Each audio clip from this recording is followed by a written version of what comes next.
হজরতুল আল্লাম শহীদ মরহুম আল্লামা দেলওয়ার হোসেন সাঈদী রহিমাহুল্লাহ ওনার স্মৃতি বিজড়িত আজকের এই ঐতিহাসিক প্যারেড ময়দানের তাফসিরুল কোরআনের প্রোগ্রামে সব আছে। স্টেজ আছে, শ্রোতা আছে, প্যান্ডেল আছে, মিডিয়া কাভারেজ আছে, কিন্তু আমাদের কলিজার টুকটাটা আমাদের মাঝে নাই। আজকের এই প্রোগ্রামে আলোচক হয়ে এই চেয়ারে আমি না বসে ওই শ্রোতাদের কাতারে বসে যদি আমাদের আল্লামার নুরানি চেহারার দিকে তাকিয়ে ওয়াজ শুনতে পারতাম, আমাদের হৃদয়টা ঠান্ডা হয়ে যেত, আমাদের তৃষ্ণার্ত হৃদয় শান্ত হতো। সব আজকে আছে, কি যেন নাই, ঠিক কিনা বলেন? আল্লাহ তাআলা প্রতি 100 বছরে একজন মুজাদ্দিদ পাঠায়, প্রতি 100 বছরে একজন মুজাদ্দিদ, যিনি সমাজকে সংস্কার করেন। আল্লামা দেলওয়ার হোসেন সাঈদী রহিমাহুল্লাহ ছিলেন তেমন একজন মুজাদ্দিদ। চিৎকার করে বলেন ঠিক কিনা? উনি শিরক বিদআতের আস্তানাকে তছনছ করে দিয়েছেন, তাওহীদের বাণীকে সমুন্নত করেছেন, গণমানুষের কাছে তাফসিরুল কোরআনকে জনপ্রিয় করেছেন। আজীবন তিনি ইসলামকে বিজয়ী শক্তি হিসেবে দেখার স্বপ্ন দেখতেন। এত প্রাঞ্জল ভাষা, এত চমৎকার আধুনিক প্রেজেন্টেশন, গণমানুষের কাছে কোরআনের তাফসিরকে এভাবে জনপ্রিয় করে তোলার মতো ব্যক্তিত্ব আল্লামা সাঈদী ছাড়া দ্বিতীয় কেউ এই বাংলার ভূখণ্ডে নাই। এই যে তাফসিরুল কোরআন, এই যে টার্মিনোলজি, এই টার্মটাই উনি আসলে জনপ্রিয় করেছেন। আমরা আগে জানতাম না যে এভাবে তাফসির করা যায়, এভাবে scientific indications of the Holi কোরআনকে মানুষের কাছে পেশ করা যায়, এভাবে এত জীবন ঘনিষ্ঠ করে, এত ইন্টারেক্টিভ করে কোরআনের কথাগুলো মানুষের কাছে উপস্থাপন করা যায়। উনি অন্যায়ের বিরুদ্ধে সবসময় সোচ্চার ছিলেন, প্রতিবাদী কণ্ঠস্বর ছিলেন। ওনার আলোচনা শুনলে দেহের রক্ত টকবক করে ফুটতে থাকতো। আল্লাহু আকবার, আল্লাহু আকবার, আল্লাহু আকবার। He was a strong mouthpiece of Islamic revivalism. Islamic জাগরণের স্ট্রং মাউথপিস ছিলেন আল্লামা সাঈদী রাহিমাহুল্লাহ। অনেক দোয়া পেয়েছেন, আমরা পড়েছি, এমন জীবন তুমি করিবে গঠন, মরণে হাসিবে তুমি, কাঁদিবে ভুবন। গোটা বিশ্বকে তিনি কাঁদিয়েছেন। আল্লামা যখন ইন্তেকাল করলেন, আমি তখন মালয়েশিয়া থেকে যুক্তরাষ্ট্রে একটা কনফারেন্সে যোগ দিতে যাচ্ছি, কাতার এয়ারলাইন্সে। মালয়েশিয়া থেকে দোহাতে নামলাম। দোহায় যখন আমার ট্রানজিট, তখন শুনতে পেলাম যে আল্লামা বিদায় নিয়েছেন। সোশ্যাল মিডিয়ায় শুনে বিশ্বাস করতে পারলাম না। মুহূর্তের মধ্যেই মাসুদ সাঈদী ভাইকে মেসেজ করলাম, উনি কোনো উত্তর দিতে পারলেন না। মাসুদ ভাইয়ের সাথে যখন কোলাকুলি করি, আমাদের শামীম ভাইয়ের সাথে যখন কোলাকুলি করি, মনে হচ্ছে আল্লামা সাঈদীর ঘ্রাণ পাই। শরীরটা লিটারালি কাঁপছিল, নিজেকে মানাতে পারছিলাম না, বিশ্বাস করতে পারছিলাম যে আসলে আল্লামা বিদায় নিয়েছেন। ইন দ্য মিন টাইম আমার সেকেন্ড ফ্লাইট দোহা টু নিউ ইয়র্ক, 12 ঘন্টার ফ্লাইটে উঠলাম। ইন্টারনেট থেকে বিচ্ছিন্ন হলাম। নামার পরে শুনলাম আল্লাহু আকবার, যেখানে ওনাকে কবরস্থ করার কথা ছিল সেখানেও কবর দিতে দেয়া হয় নাই। ছবিগুলো দেখতে লাগলাম, হাসিমাখা মুখ, হাসিমাখা নিথর দেহটা, মরণে হাসিবে তুমি, কাঁদিবে ভুবন। From east to west, from north to south, the entire globe, গোটা বিশ্ব ওনার জন্য কেঁদেছে, গোটা বিশ্ব কেঁদেছে। কাবার গিলাফ ধরে ধরে মানুষ চিৎকার করেছে। এর চেয়ে শ্রেষ্ঠ মৃত্যুকার হতে পারে? আমাদের আল্লামার আর কি পাওয়ার ছিল বলেন? আর কি পাওয়ার ছিল? কুল্লু নাফসিন যায়িকাতুল মাউত, যারাই দুনিয়াতে আসবে তারা ইন্তেকাল করবে, এটা আমরা মেনে নেই, এটা আমরা জানি। কিন্তু অবাক করা বিষয় হচ্ছে, আমরা আজও জানি না আমাদের আল্লামার মৃত্যু কি স্বাভাবিক হয়েছে নাকি এটা পরিকল্পিত মেডিকেল কিলিং ছিল। এটা যে পরিকল্পিত মেডিকেল কিলিং ছিল, এটা ধারণা করার পেছনে অনেক কারণ আছে। তিনি আধিপত্যবাদের বিরুদ্ধে সোচ্চার ছিলেন, ফ্যাসিবাদের বিরুদ্ধে সোচ্চার ছিলেন, রাজনৈতিক প্রতিহিংসার শিকার ছিলেন। এজন্য এটা মেডিকেল কিলিং হতে পারে এ ধারণা আমরা করতেই পারি। আওয়াজ করে বলেন ঠিক কিনা? যেই সময়টা আমরা কাটাচ্ছি, এত সুন্দর সময় বাংলাদেশ আর পাবে না। আমাদের জন্মের পর থেকে এরকম চমৎকার সময় আমরা পাই নাই। এটাই আসল সময়। আমরা ইন্টারিম গভর্নমেন্টের কাছে দাবি জানাই, উচ্চতর তদন্ত কমিটি করে এটা কি হত্যাকাণ্ড ছিল নাকি স্বাভাবিক মৃত্যু ছিল, এই রিপোর্ট গণমানুষের কাছে প্রচার করে জানাতে হবে। এই দাবির সাথে কি সবাই আপনারা একমত? কারা কারা একমত হাত তুলে দেখান।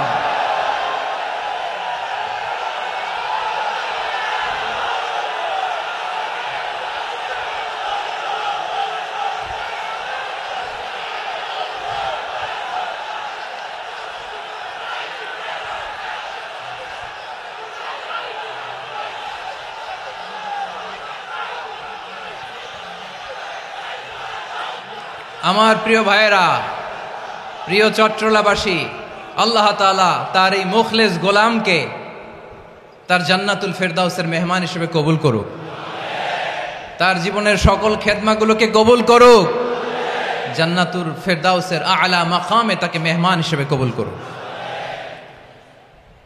আল্লামা শহীদ দেলোয়ার হোসেন সাঈদী রাহিমাহুল্লাহ, উনি ছাড়াও এই ঐতিহাসিক ময়দানে কথা বলেছেন আল্লামা লুৎফুর রহমান রাহিমাহুল্লাহ। চলে গিয়েছেন আমাদেরকে ছেড়ে। তিনি বলতেন, ইনশাল্লাহ মিজান আবার আসবে। হুজুর আমি তো আসলাম, আপনি তো আমাদেরকে ছেড়ে চলে গেলেন। আল্লাহ আকবার, আল্লাহ আকবার, আল্লাহ আকবার। গলায় কোনো সুর ছিল না, সুর দিয়ে কথা বলতেন না, কিন্তু এত চমৎকার শব্দের বুনন, এত চমৎকার প্রেজেন্টেশন, এত চমৎকার ভাবে ঐতিহাসিক বর্ণনাগুলো তিনি উপস্থাপন করতেন। মন্ত্রমুগ্ধ হয়ে আমরা আল্লামা লুৎফুর রহমানের কথা শুনেছি। আমরা হযরতুল আল্লাম লুৎফুর রহমান রাহিমাহুল্লাহর জন্য এই বিশাল ময়দান থেকে দোয়া করছি, আল্লাহ তাআলা তুমি তোমার এই খাদেমকে জান্নাতের মেহমান হিসেবে কবুল করে নাও। আরো অনেক আল্লামারা এখানে কথা বলেছেন, বিশেষ করে বাইতুল শরফের মরহুম পীর সাহেব হুজুর থেকে শুরু করে আরো যারা যারা তারকাতুল্য ওলামায়ে কেরাম এই চট্টগ্রামের ময়দানে কথা বলেছেন, আলো ছড়িয়েছেন। আমরা এই লক্ষ লক্ষ তাওহীদি জনতাকে নিয়ে তাদের জন্য দোয়া করছি, আল্লাহ তাআলা ওনাদের জীবনের সকল ভুল ত্রুটি ক্ষমা করে দিয়ে তাদেরকে জান্নাতুল ফেরদাউসের মেহমান বানিয়ে নিক। আমরা এই ঐতিহাসিক প্যারেড ময়দানের প্রোগ্রাম থেকে স্মরণ করতে চাই 24-এর ছাত্র নাগরিক অভ্যুত্থানে আমার যে সমস্ত ছাত্র নাগরিক ভাইয়েরা দেহের তাজা রক্ত বিলি দিয়ে নতুন বাংলাদেশ আমাদেরকে উপহার দিয়েছে। বিশেষ করে আপনাদের এই চট্টগ্রামের শহীদ ফয়সাল, শহীদ ওয়াসিম সহ সকল শহীদকে আল্লাহ তাআলা কবুল করুক। আমরা সবাই পড়ি আমিন। প্রিয় ভাইয়েরা, আমি নগণ্য একজন কোরআনের ছাত্র, এত বিশাল মঞ্চে এত বড় প্ল্যাটফর্মে কথা বলা আমার জন্য সাজে না। তারপরও আমাদের মুরব্বীরা আমাদের ডানে বায়ে বসে আছেন, ওনাদের আদেশ ক্রমে, ওনাদের অনুমতি ক্রমে কিছু কথা আজকের এই ঐতিহাসিক প্রোগ্রামে আপনাদের সামনে উপস্থাপন করার চেষ্টা করব। ওমা তৌফিক ইল্লা বিল্লাহ। প্রিয় ভাইয়েরা, 5 দিন ব্যাপী এই তাফসিরুল কোরআনের প্রোগ্রামে অনেক ওলামা হযরত কথা বলেছেন। যারা কোরআন সুন্নাহ থেকে আমাদেরকে কোরআনের কথাগুলো শোনালেন, আমরা যেন সেগুলো আমল করতে পারি, আল্লাহ আমাদেরকে তৌফিক দান করুক। শুরুতে আমাদের নিয়তটাকে খালেস করে নেওয়া দরকার। এই যে গ্যাদারিং, এই যে হিউজ শোডাউন, এগুলো যদি আমাদের নিজেদেরকে পরিবর্তন না করে তাহলে এতে কোনো লাভ নাই। জোরে বলেন ঠিক কিনা? এই প্রোগ্রাম যদি আমাদের জীবনকে পরিবর্তন করে, আমাদের চিন্তার ডিএনএ কে চেঞ্জ করে দেয়, তাহলেই চট্টগ্রামের প্যারেড ময়দান সার্থক। আসুন আমরা চিন্তাকে খালেস করে নেই। আমরা সবাই নিয়ত করি যে যতটুকু কথা আমরা কোরআনের আলোকে শুনবো, আমলের নিয়তে শুনবো ইনশাআল্লাহ। বলেন সবাই। আপনারা সবাই ঠিকঠাক আছেন তো? কখন আসছেন? আপনারা সবাই আসছেন কখন? সকালে, কেউ দুপুরে, 9টায়? আল্লাহ আল্লাহ আল্লাহ। দুপুরের খাবার খাওয়ার সুযোগ হয়েছিল? খান নাই? রোজা রাখছেন? আহা, আমি কি দিয়ে বিদায় দেব আমার এই ভাইগুলোরে? আল্লাহ তুমি আমার ভাইগুলোরে কবুল করো। ইসলামের পক্ষের এই গণজোয়ারকে আগামীর বাংলাদেশের ইসলামের জন্য তুমি কবুল করো। যেই ভালোবাসা ইসলামের জন্য হয়, যেই গণজোয়ার কোরআনের জন্য হয়, পৃথিবীর কোনো শক্তি দিয়ে সেটাকে আটকানো যায় না। জোরে বলেন ঠিক কিনা? এজন্য গ্রাজুয়ালি, সিস্টেম্যাটিক্যালি, মেথোডোলজিক্যালি আমাদেরকে আগাতে হবে, শুধু আবেগ দিয়ে নয়। বিবেকেরও দরকার আছে না নাই? প্রিয় ভাইয়েরা, আসুন, আমাদের কথা অনেক বেশি, সময় অনেক কম। আমরা আর কাল বিলম্ব না করে মহাবিশ্বয় মহাগ্রন্থ আল কোরআন আল কারীম থেকে কিছু কথা শুনি। আমি যেই টপিকটা নিয়ে আজকের ঐতিহাসিক চট্টগ্রামের প্যারেড ময়দানের তাফসিরুল কোরআন প্রোগ্রামে আলোচনা করব সেটা হচ্ছে সূরাতু আন-নাহলের 90 নম্বর আয়াত নিয়ে কিছু কথা আমরা উপস্থাপন করবার চেষ্টা করব ইনশাআল্লাহ। আমার খুতবার শুরুতেই আপনারা মোটামুটি আন্দাজ করে ফেলেছেন যে আমি কি নিয়ে আলোচনা করব, কারণ যে আয়াতটি আমি তেলাওয়াত করেছি এই আয়াতটি প্রায়শই এই ভূখণ্ডে, এই বাংলাদেশে জুমার দিনে খতিব সাহেবরা দ্বিতীয় খুতবা শেষের দিকে পড়ে না? কি কমন পড়ছে? ইন্নাল্লাহা ইয়া'মুরু বিল আদলি ওয়াল ইহসান ওয়া ইতা'i যিল কুরবা ওয়া ইয়ানহা আনিল ফাহশাই ওয়াল মুনকারি ওয়াল বাগি ইয়া'iদুকুম লাআল্লাকুম তাযাক্কারুন। মুখস্থ আছে না সবার? আসুন আমরা এই আয়াতের সরল অর্থ, এর মর্মবাণী, এর সংক্ষিপ্ত তাফসীর সবাই মিলে আজকের এই প্রোগ্রাম থেকে উদ্ধার করার চেষ্টা করি। আপনারা মনোযোগী আছেন তো? ইনশাআল্লাহ। এই আয়াতটা অনেক কম্প্রিহেন্সিভ একটা আয়াত। সাইয়েদনা আব্দুল্লাহ ইবনে মাসউদ রাদিয়াল্লাহু তাআলা আনহু উনি বলেছেন, ইন্নাহা মিন আজমাই আয়াতিল কুরআন, এটা কোরআনের সবচেয়ে জামে মানে আয়াত। যদিও ছোট্ট আয়াত, অল্প কিছু কথামালা, কিন্তু তিনি বলতেন এটা কোরআনের সবচাইতে জামে মানে সবচেয়ে কম্প্রিহেন্সিভ একটা আয়াত, যেখানে কথা কম, শব্দ কম, কিন্তু এটার দোতনা, এটার আবেদন, এটার মিনিং অনেক বেশি। সুবহানাল্লাহ। এই আয়াতে আল্লাহ তাআলা বেসিক্যালি আমাদেরকে তিনটা বিষয়ে আদেশ করেছেন আর তিনটা বিষয়ে বারণ করেছেন, মানে নিষেধ করেছেন। আওয়াজ করে বলুন, আদেশ করেছেন কয়টা? প্রিয় চট্টলার ভাইয়েরা, আমার মতো এই যে 3 আঙ্গুল উঁচু করে বলেন, আদেশ করেছেন কয়টা? আবার নিষেধও কয়টা? মানবো তো আমরা ইনশাআল্লাহ? বলেন সবাই। 3 do's and 3 don'ts, do's and don'ts, 3টা আদেশ, 3টা নিষেধ। এই 3টা আদেশ আর 3টা নিষেধের ভেতরে আল্লাহ তাআলা গোটা ইসলামী শরিয়ার মূল নির্যাসকে ঢুকিয়ে দিয়েছেন।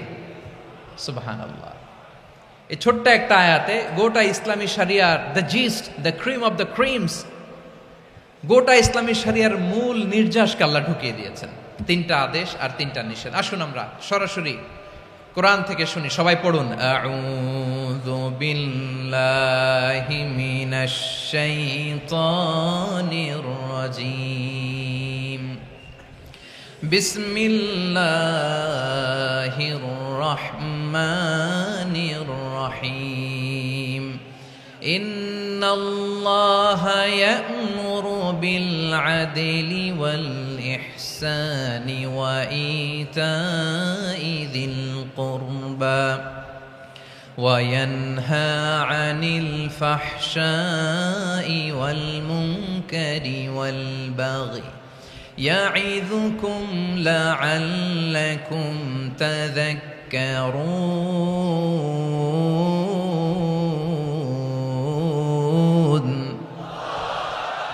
আল্লাহ তাআলা ইরশাদ করছেন, ইন্নাল্লাহা ইয়া'মুরু বিল আদলি ওয়াল ইহসান, নিশ্চয় আল্লাহ তাআলা তোমাদেরকে ন্যায় বিচারের আদেশ দেন, সদাচরণের আদেশ দেন, নিকটাত্মীয়দেরকে দানের আদেশ দেন। আদেশ কয়টা? আওয়াজ করে সবাই বলুন তো কয়টা? নিশ্চয় আল্লাহ তাআলা তোমাদেরকে ন্যায় বিচারের আদেশ দেন, সদাচরণের আদেশ দেন, তিনি তোমাদের নিকটাত্মীয়দেরকে দানের আদেশ দেন, আর তিনি তোমাদেরকে অশ্লীলতা থেকে নিষেধ করেন, মন্দ কাজ থেকে নিষেধ করেন, অবাধ্যতা সীমা লঙ্ঘন থেকে নিষেধ করেন। তিনি তোমাদেরকে উপদেশ দেন যাতে তোমরা শিক্ষা গ্রহণ করো। সুবহানাল্লাহ। উপদেশ দিচ্ছে স্বয়ং কে? 3টা জিনিসের আদেশ। ইয়া'মুরু বিল আদল, সুবিচার, ন্যায় বিচারের আদেশ তিনি দেন। ইহসানের আদেশ দেন, যাতে আমরা ইহসান করি, একে অপরের প্রতি সুবিচার করি, মহানুভবতা দেখায়, অনুগ্রহ দেখায়, আর নিকট আত্মীয়দেরকে যেন আমরা দান করি। এই 3টা আদেশ তিনি দিয়েছেন। আর কোন 3টা জিনিস থেকে তিনি বারণ করেছেন? অশ্লীলতা, ফাহশা, মুনকার, মানে সব মন্দ আর অসৎ কাজ, এগুলো থেকে তিনি আমাদেরকে বারণ করেন। ওয়াল বাগি, অবাধ্যতা, সীমা লঙ্ঘন, এই 3টা কাজ থেকে তিনি আমাদেরকে বারণ করেন। তিনি আমাদেরকে উপদেশ দেন, স্বয়ং আল্লাহ তাআলা আমাদেরকে উপদেশ দেন যাতে করে আমরা শিক্ষা গ্রহণ করি। সুবহানাল্লাহ পড়ে। তাহলে আসুন আমরা ধরে ধরে একটা একটা করে সামনের দিকে আগাই। আল্লাহ তাআলা প্রথমে আমাদেরকে আদেশ দিয়েছেন আদালের। ইন্নাল্লাহা ইয়া'মুরু বিল আদল, আওয়াজ করে বলুন আল আদাল। সবাই পড়ুন আল আদাল।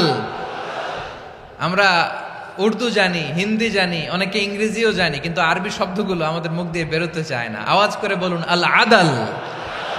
মাশাআল্লাহ, ইন্নাল্লাহা ইয়া'মুরু বিল আদল। আল্লাহ তাআলা আমাদেরকে আদলের আদেশ দেন। আদল অনেকে না বুঝলেও আদালত শব্দটা বুঝবেন। আদালত, আদালত, আদালত বুঝেন না?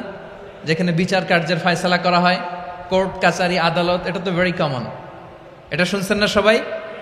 আদালত, যেখানে ন্যায় বিচার হবে, সুশাসন হবে। কিন্তু ভাগ্যের কি নির্মম পরিহাস, ওখান থেকে মিথ্যা সাক্ষী দিয়ে মনমতো রায় দিয়ে দেয়া হয়। এগুলোর পরিবর্তন হওয়ার দরকার আছে না নাই? প্রিয় ভাইয়েরা, আদালত, আল আদল, ইংরেজিতে বলে জাস্টিস, ন্যায় বিচার, সুবিচার, সুশাসন, জাস্টিস, আল আদাল। সব জায়গায় এই জাস্টিস থাকা দরকার। Justice should be prevailed in the society. The mission of all prophet was to uphold the justice. সব নবীর মিশন ছিল এই জাস্টিসকে, আদালকে, সুশাসন আর সুবিচারকে নিশ্চিত করা। পড়েন সুবহানাল্লাহ। And the core message of every divine scripture was to uphold justice. পৃথিবীর সব আসমানি কিতাবের মূল শিক্ষা ছিল এই জাস্টিসকে সমাজে এনশিওর করা, সুবিচার, সুশাসনকে এনশিওর করা।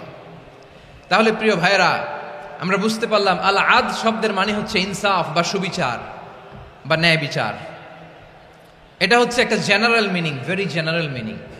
আপনি যদি ইন ডেপথ বুঝতে চান, আরো ভেতরে যান, তাহলে আদাল মানে হচ্ছে সমন্বয়, আদাল মানে হচ্ছে ভারসাম্য, ব্যালেন্স। আদাল মানে হচ্ছে মধ্যম পন্থা। সুবহানাল্লাহ পড়েন।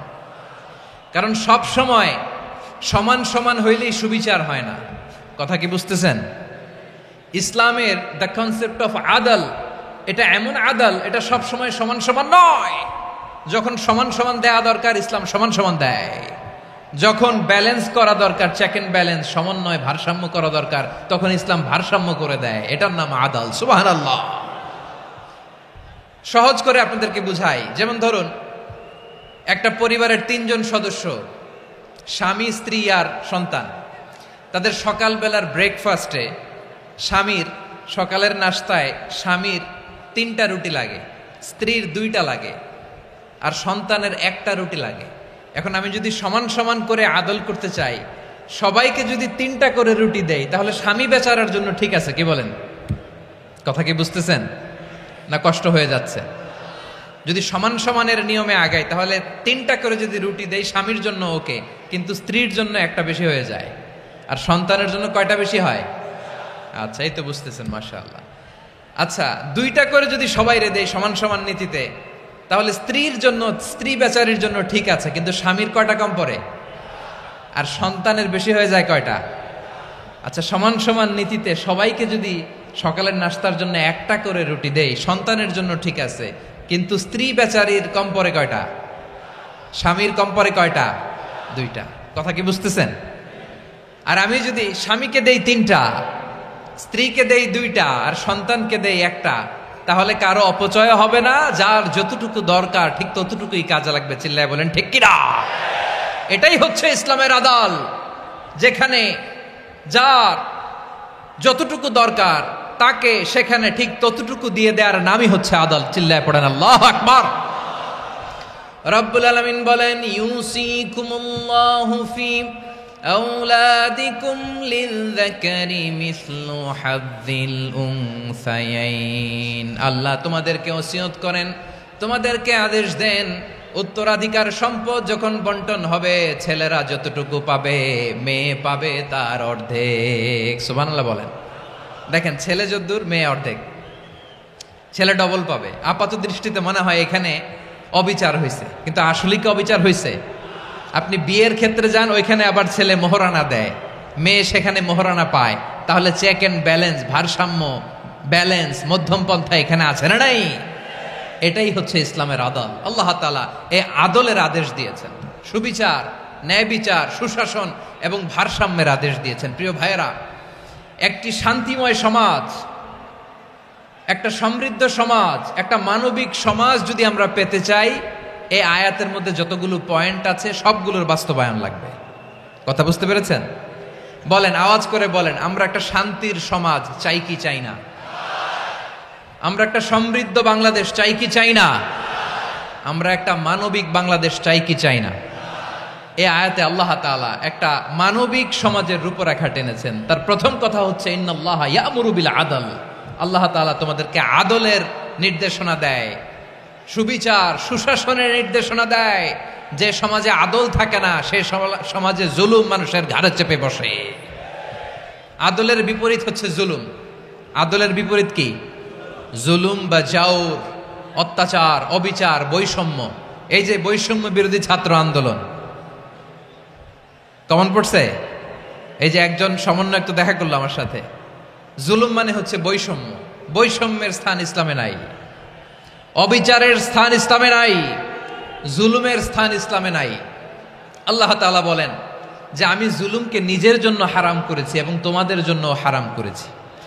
বিশ্বনবী ফরমান, আল্লাহ তাআলা বলেন হাদিসে কুদসিতে, ইয়া ইবাদি ইন্নী হারামতুয যুলমা আলা নাফসি ওয়া জাআলতুহু বাইনাকুম মুহাররামান ফালা তাযালামু। আমার গোলামেরা শোনো, নিশ্চয় আমি আল্লাহ তাআলা জুলুমকে আমি আমার উপরে হারাম করেছি, অনুরূপভাবে জুলুম করাকে তোমাদের উপরেও হারাম করেছি। ফলে ফালা তাযালামু, তোমরা একে অপরের সাথে জুলুম করো না।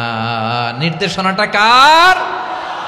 খবরদার, জুলুমের সাথে আমাদের কোনো সম্পর্ক নাই। আল্লাহ তাআলা আদলের আদেশ দিয়েছেন, আদালতের আদেশ দিয়েছেন, সুশাসনের ন্যায় বিচারের আদেশ দিয়েছেন। ইন্নাল্লাহা ইয়ামুরু বিল আদল, আমাদেরকে আদল প্রতিষ্ঠা করতে হবে। জুলুমের সাথে ইসলামের কোনো সম্পর্ক নাই। আল্লাহ তাআলা জালিমদের জন্য কঠিন শাস্তি প্রস্তুত করে রেখেছেন। যারা এই আদলকে ভুলুণ্ঠিত, কখন রাত কিচ্ছু জানে না, কখন দিন কখন রাত কিছু জানে না, বছরের পর বছর কেটে গিয়েছে। এক্সট্রা জুডিশিয়াল কিলিং এর কোনো হিসাব নাই, বিচার বহির্ভূত হত্যা, এনফোর্স ডিসঅ্যাপিয়ারেন্স, গুম, যেটা সবচাইতে বড় মানবতা বিরোধী অপরাধ। কত মানুষ যে গুম হয়েছে তার কোনো ইয়ত্তা নাই। যেই ফ্যামিলির সদস্য গুম হয়েছে তারা কি ওই লোকটার জন্য মাগফিরাতের দোয়া করবে নাকি সুস্বাস্থ্যের দোয়া করবে তারা নিজেরাও জানতো না, কারণ জানে না ও বেঁচে আছে না মরে গেছে। আহা, বিডিআর নওজোয়ানদের যারা ছাড়া পেল দেখলাম, বিনা অপরাধে, কোনো অন্যায় ছাড়া, অপরাধ ছাড়া তাদের জীবন থেকে, তাদের তারুণ্যের, তাদের যৌবনের 15 বছর 16 বছর 17 বছর নাই, 6 মাস বয়সের ছোট বাচ্চাকে রেখে জেলে গেছে। 6 মাসের মেয়ে বেরোয় দেখে মেয়ের বয়স 17 বছর। মেয়ে বাবারে চিনে না, বাবা মেয়েরে চিনে না। মেয়েকে এখন বিয়ে দিয়ে আরেক ছেলের হাতে তুলে দিবে। মেয়ের শৈশব বাবা দেখে নাই, মেয়ের কৈশোর বাবা দেখে নাই, মেয়ের তারুণ্য দেখে নাই। আরেক যুবককে দেখলাম 14 বছরের 14 দিনের সংসার, 2 সপ্তাহের সংসার শেষে জেলে গেছে। কত যুবকের যে স্ত্রী চলে গিয়েছে ফ্যামিলি ছেড়ে, কারণ জানে না তো কবে আসবে, কি হবে, কেউ জানতো না। দাম্পত্য জীবনের মাত্র 14 দিনের স্মৃতি, এই স্মৃতিকে আঁকড়ে ধরে এক বোন 16টা বছর 17টা বছর কাটিয়ে দিয়েছে। আমি নিউজটা দেখে ভাবলাম, আমার এই বোনের প্রতিটি দিন কিভাবে কেটেছে, প্রতিটি রাত কিভাবে কেটেছে, প্রতিটি ক্ষণ কিভাবে কেটেছে। বিশ্বনবী বলেছেন, ইত্তাকি দাওয়াতাল মাজলুম ফাইন্না লাইসা বাইনাহু ওয়া বাইনাল্লাহি হিজাব। মাজলুমের কান্নাকে ভয় করো, কারণ মাজলুমের কান্না আর আল্লাহর মাঝে কোনো পর্দা থাকে না। আমরা আর এরকম কোন জুলুম বাংলাদেশে দেখতে চাই না। জোরে বলেন ঠিক কিনা? আর কেউ নতুন করে জালিম হোক আপনারা চান? আবার নতুন করে কেউ ফ্যাসিস্ট হোক আপনারা চান? এক দল আরেক দলকে নিশ্চিহ্ন করার রাজনীতিতে মেতে উঠুক এটা আপনারা চান? আমরা বাংলাদেশকে আদল দিয়ে সাজাতে চাই। আমরা এই 56,000 বর্গ মাইলের প্রতিটা ইঞ্চি মাটিকে কোরআনের আইন দিয়ে সাজাতে চাই। রাজি আছেন আপনারা? কারা কারা রাজি দেখান হাত তুলে আল্লাহকে।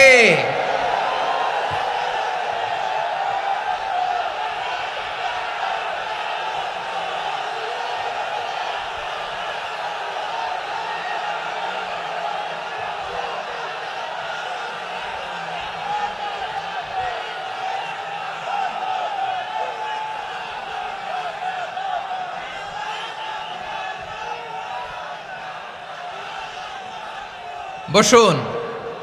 আমার প্রিয় বীর চট্টলার তৌহিদি মুসলমান, আমরা আর নতুন করে কেউ জালিম হোক এটা চাই না, নতুন করে আবার কেউ ফ্যাসিস্ট হোক আমরা চাই না, এক দল আরেক দলকে নিশ্চিহ্ন করার রাজনীতি করুক আমরা চাই না।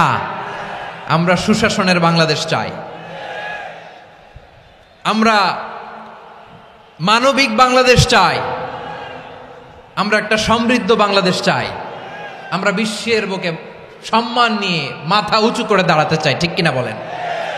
আল্লাহ বললেন, এটা যদি তোমরা চাও, একটা সমৃদ্ধ সমাজ যদি বিনির্মাণ করতে চাও, মানবিক সমাজ যদি বিনির্মাণ করতে চাও, আমি তোমাদেরকে সেজন্য প্রথমে আদালতের নির্দেশ দিলাম। ইন্নাল্লাহা ইয়া'মুরু বিল আদল, নিশ্চয় আল্লাহ তাআলা তোমাদেরকে ন্যায় বিচার সুশাসন এটার আদেশ দেন। সুবহানাল্লাহ। আদাল, ন্যায় বিচারের আদেশ আল্লাহ তাআলা কোরআনের বিভিন্ন আয়াতে দিয়েছেন। আল্লাহ তাআলা বলছেন, ইন্নাল্লাহা ইয়া'মুরুকুম আন তুআদ্দুল আমানাতি ইলা আহলিহা ওয়া ইযা হাকামতুম বাইনান নাসি আন তাহকুমু বিল আদল ইন্নাল্লাহা নি'ম্মা ইয়া'iযুকুম বিহি ইন্নাল্লাহা কানা সামিআন বাসীরা। আল্লাহ তাআলা বললেন, আল্লাহ আদেশ দিচ্ছেন, যে ব্যক্তি আমানতের হকদার তার হাতে তোমরা আমানত পৌঁছে দাও, আর যখন তোমরা বিচার কার্য করবে, বিচার ফয়সালা করবে, আদালতের সাথে করো। সুবহানাল্লাহ বলেন। ওয়া ইযা হাকামতুম বাইনান নাসি আন তাহকুমু বিল আদল, আদালতের সাথে করবা। আল্লাহ তাআলা বলেন, যারা জাজ হবে, বিচারক হবে, তাদের যদি বাদী বিবাদীর কারোর সাথে শত্রুতা থাকে, কারোর সাথে যদি কোনো ধরনের রেষারেষি থাকে, আল্লাহ বলেন বিচার কার্য করতে যে ওই শত্রুতা রেষারেষির কারণে আদালতের বাইরে যে অবিচার করে বিচার করো না। ওয়ালা ইয়াজরিমান্নাকুম শানাআনু কওমিন আলা আল্লা তা'দিলু ই'দিলু হুয়া আকরাবু লিত্তাকওয়া ওয়াত্তাকুল্লাহা ইন্নাল্লাহা খাবীরুম বিমা তা'মালুন। খবরদার কোন জাতির প্রতি, কোন গোষ্ঠীর প্রতি, কোন গোত্রের প্রতি আক্রোশ যেন তোমাদেরকে ন্যায় বিচার থেকে দূরে সরিয়ে না দেয়, বরং আমি আল্লাহর আদেশ হলো ই'দিলু, তোমরা আদল করো, ন্যায় বিচার করো, সুবিচার করো, সুশাসন প্রতিষ্ঠা করো। হুয়া আকরাবু লিত্তাকওয়া, এটাই তাকওয়ার সবচেয়ে কাছাকাছি। সুবহানাল্লাহ বলেন। কোরআনের বিভিন্ন আয়াতে আল্লাহ তাআলা স্পেসিফিকলি ধরে ধরে বিচার করার সময় আমরা যেন আদাল করি সেটা বলেছেন। কোরআনের কোন কোন জায়গায় আল্লাহ তাআলা এই আল আদল শব্দটা ব্যবহার করেছেন। আবার একই জিনিস ইনসাফ, সুবিচার, সুশাসন, ন্যায় বিচার, ন্যায় পরায়ণতা বুঝাতে আল্লাহ তাআলা কখনো কখনো আল কিসত শব্দটা ব্যবহার করেছেন। আওয়াজ করে সবাই বলুন আল কিসত।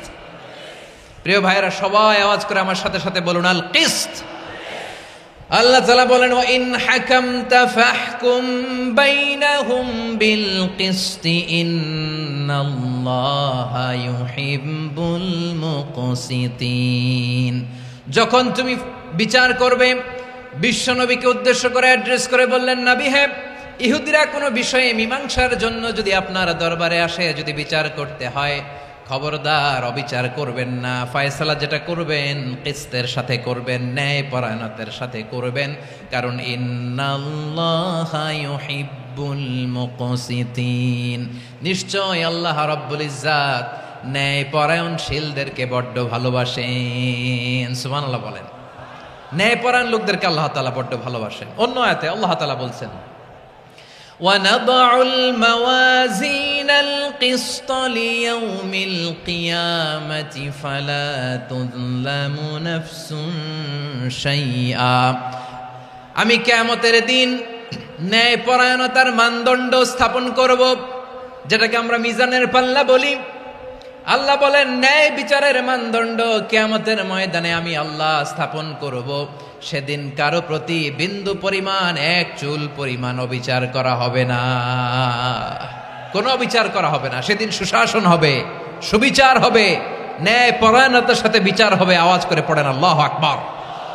তাহলে প্রিয় ভাইরা, যে তিনটি বিষয়ে আল্লাহ তাআলা আমাদেরকে আদেশ দিয়েছেন, তার প্রথমটা হচ্ছে আদালত, ইনসাফ, সুবিচার, ন্যায় বিচার। এটা আমরা চাই কি চাই না?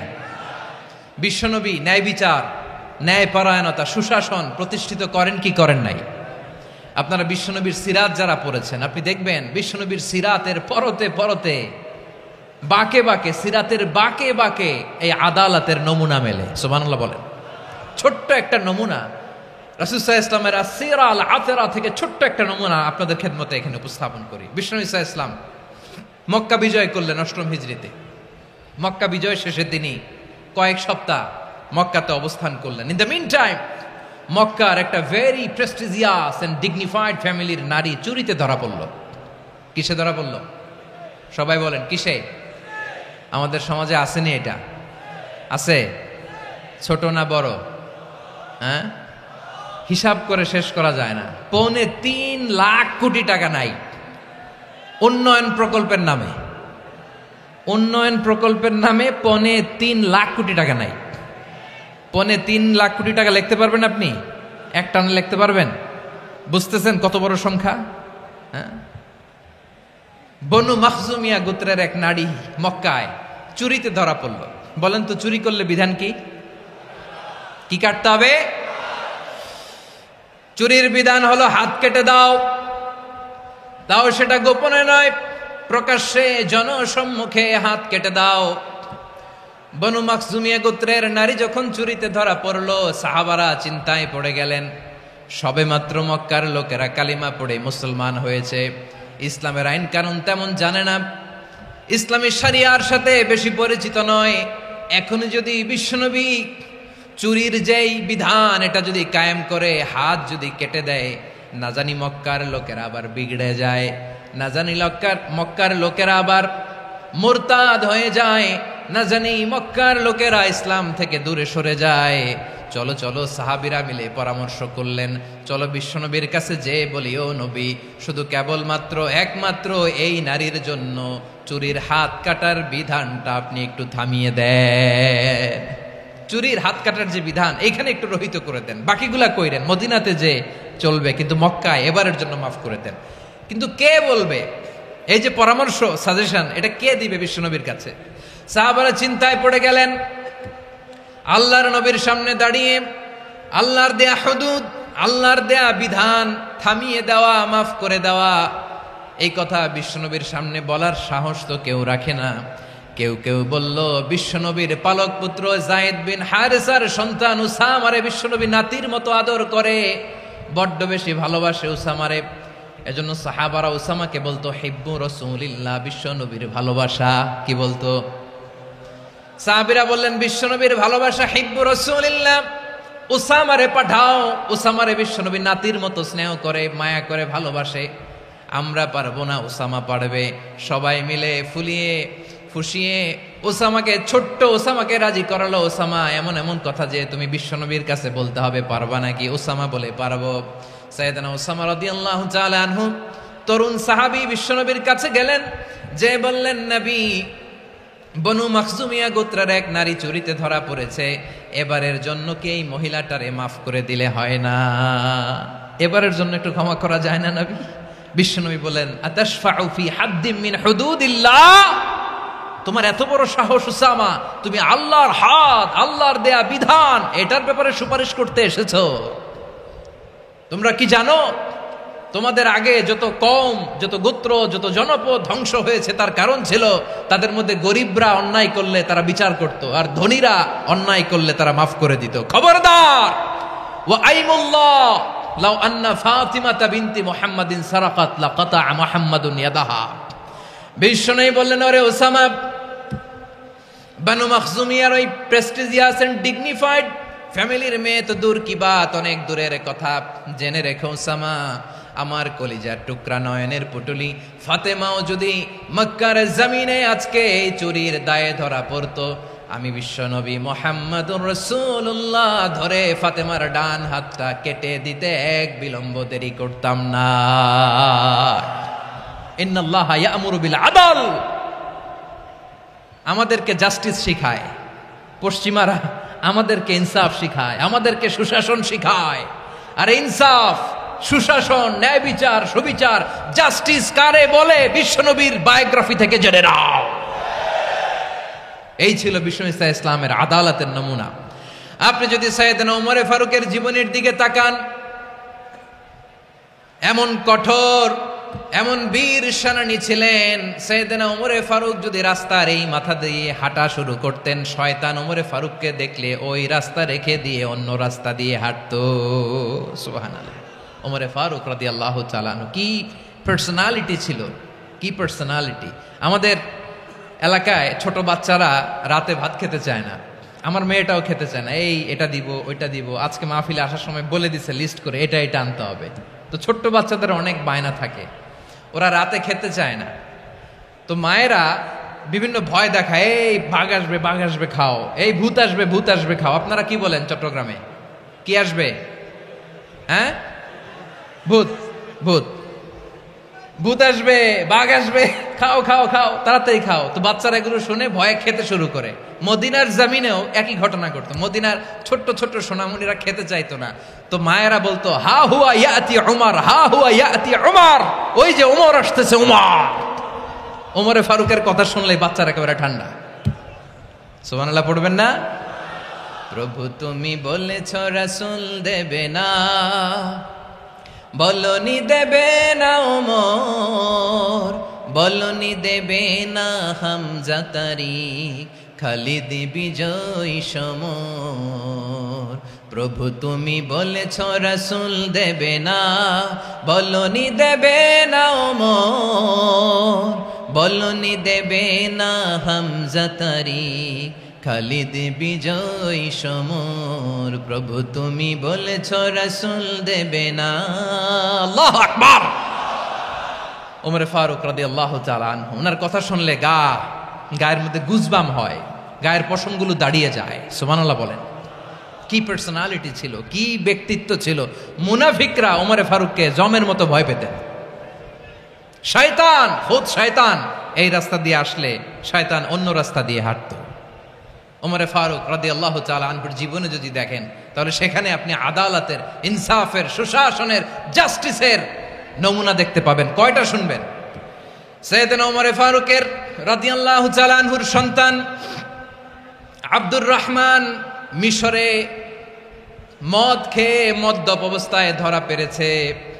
মদ খাওয়ার কারণে, মদ যদি কেউ পান করে আর যদি প্রমাণিত হয়, তার বিচার হলো 80 বেত। আওয়াজ করে বলেন কয় বেত?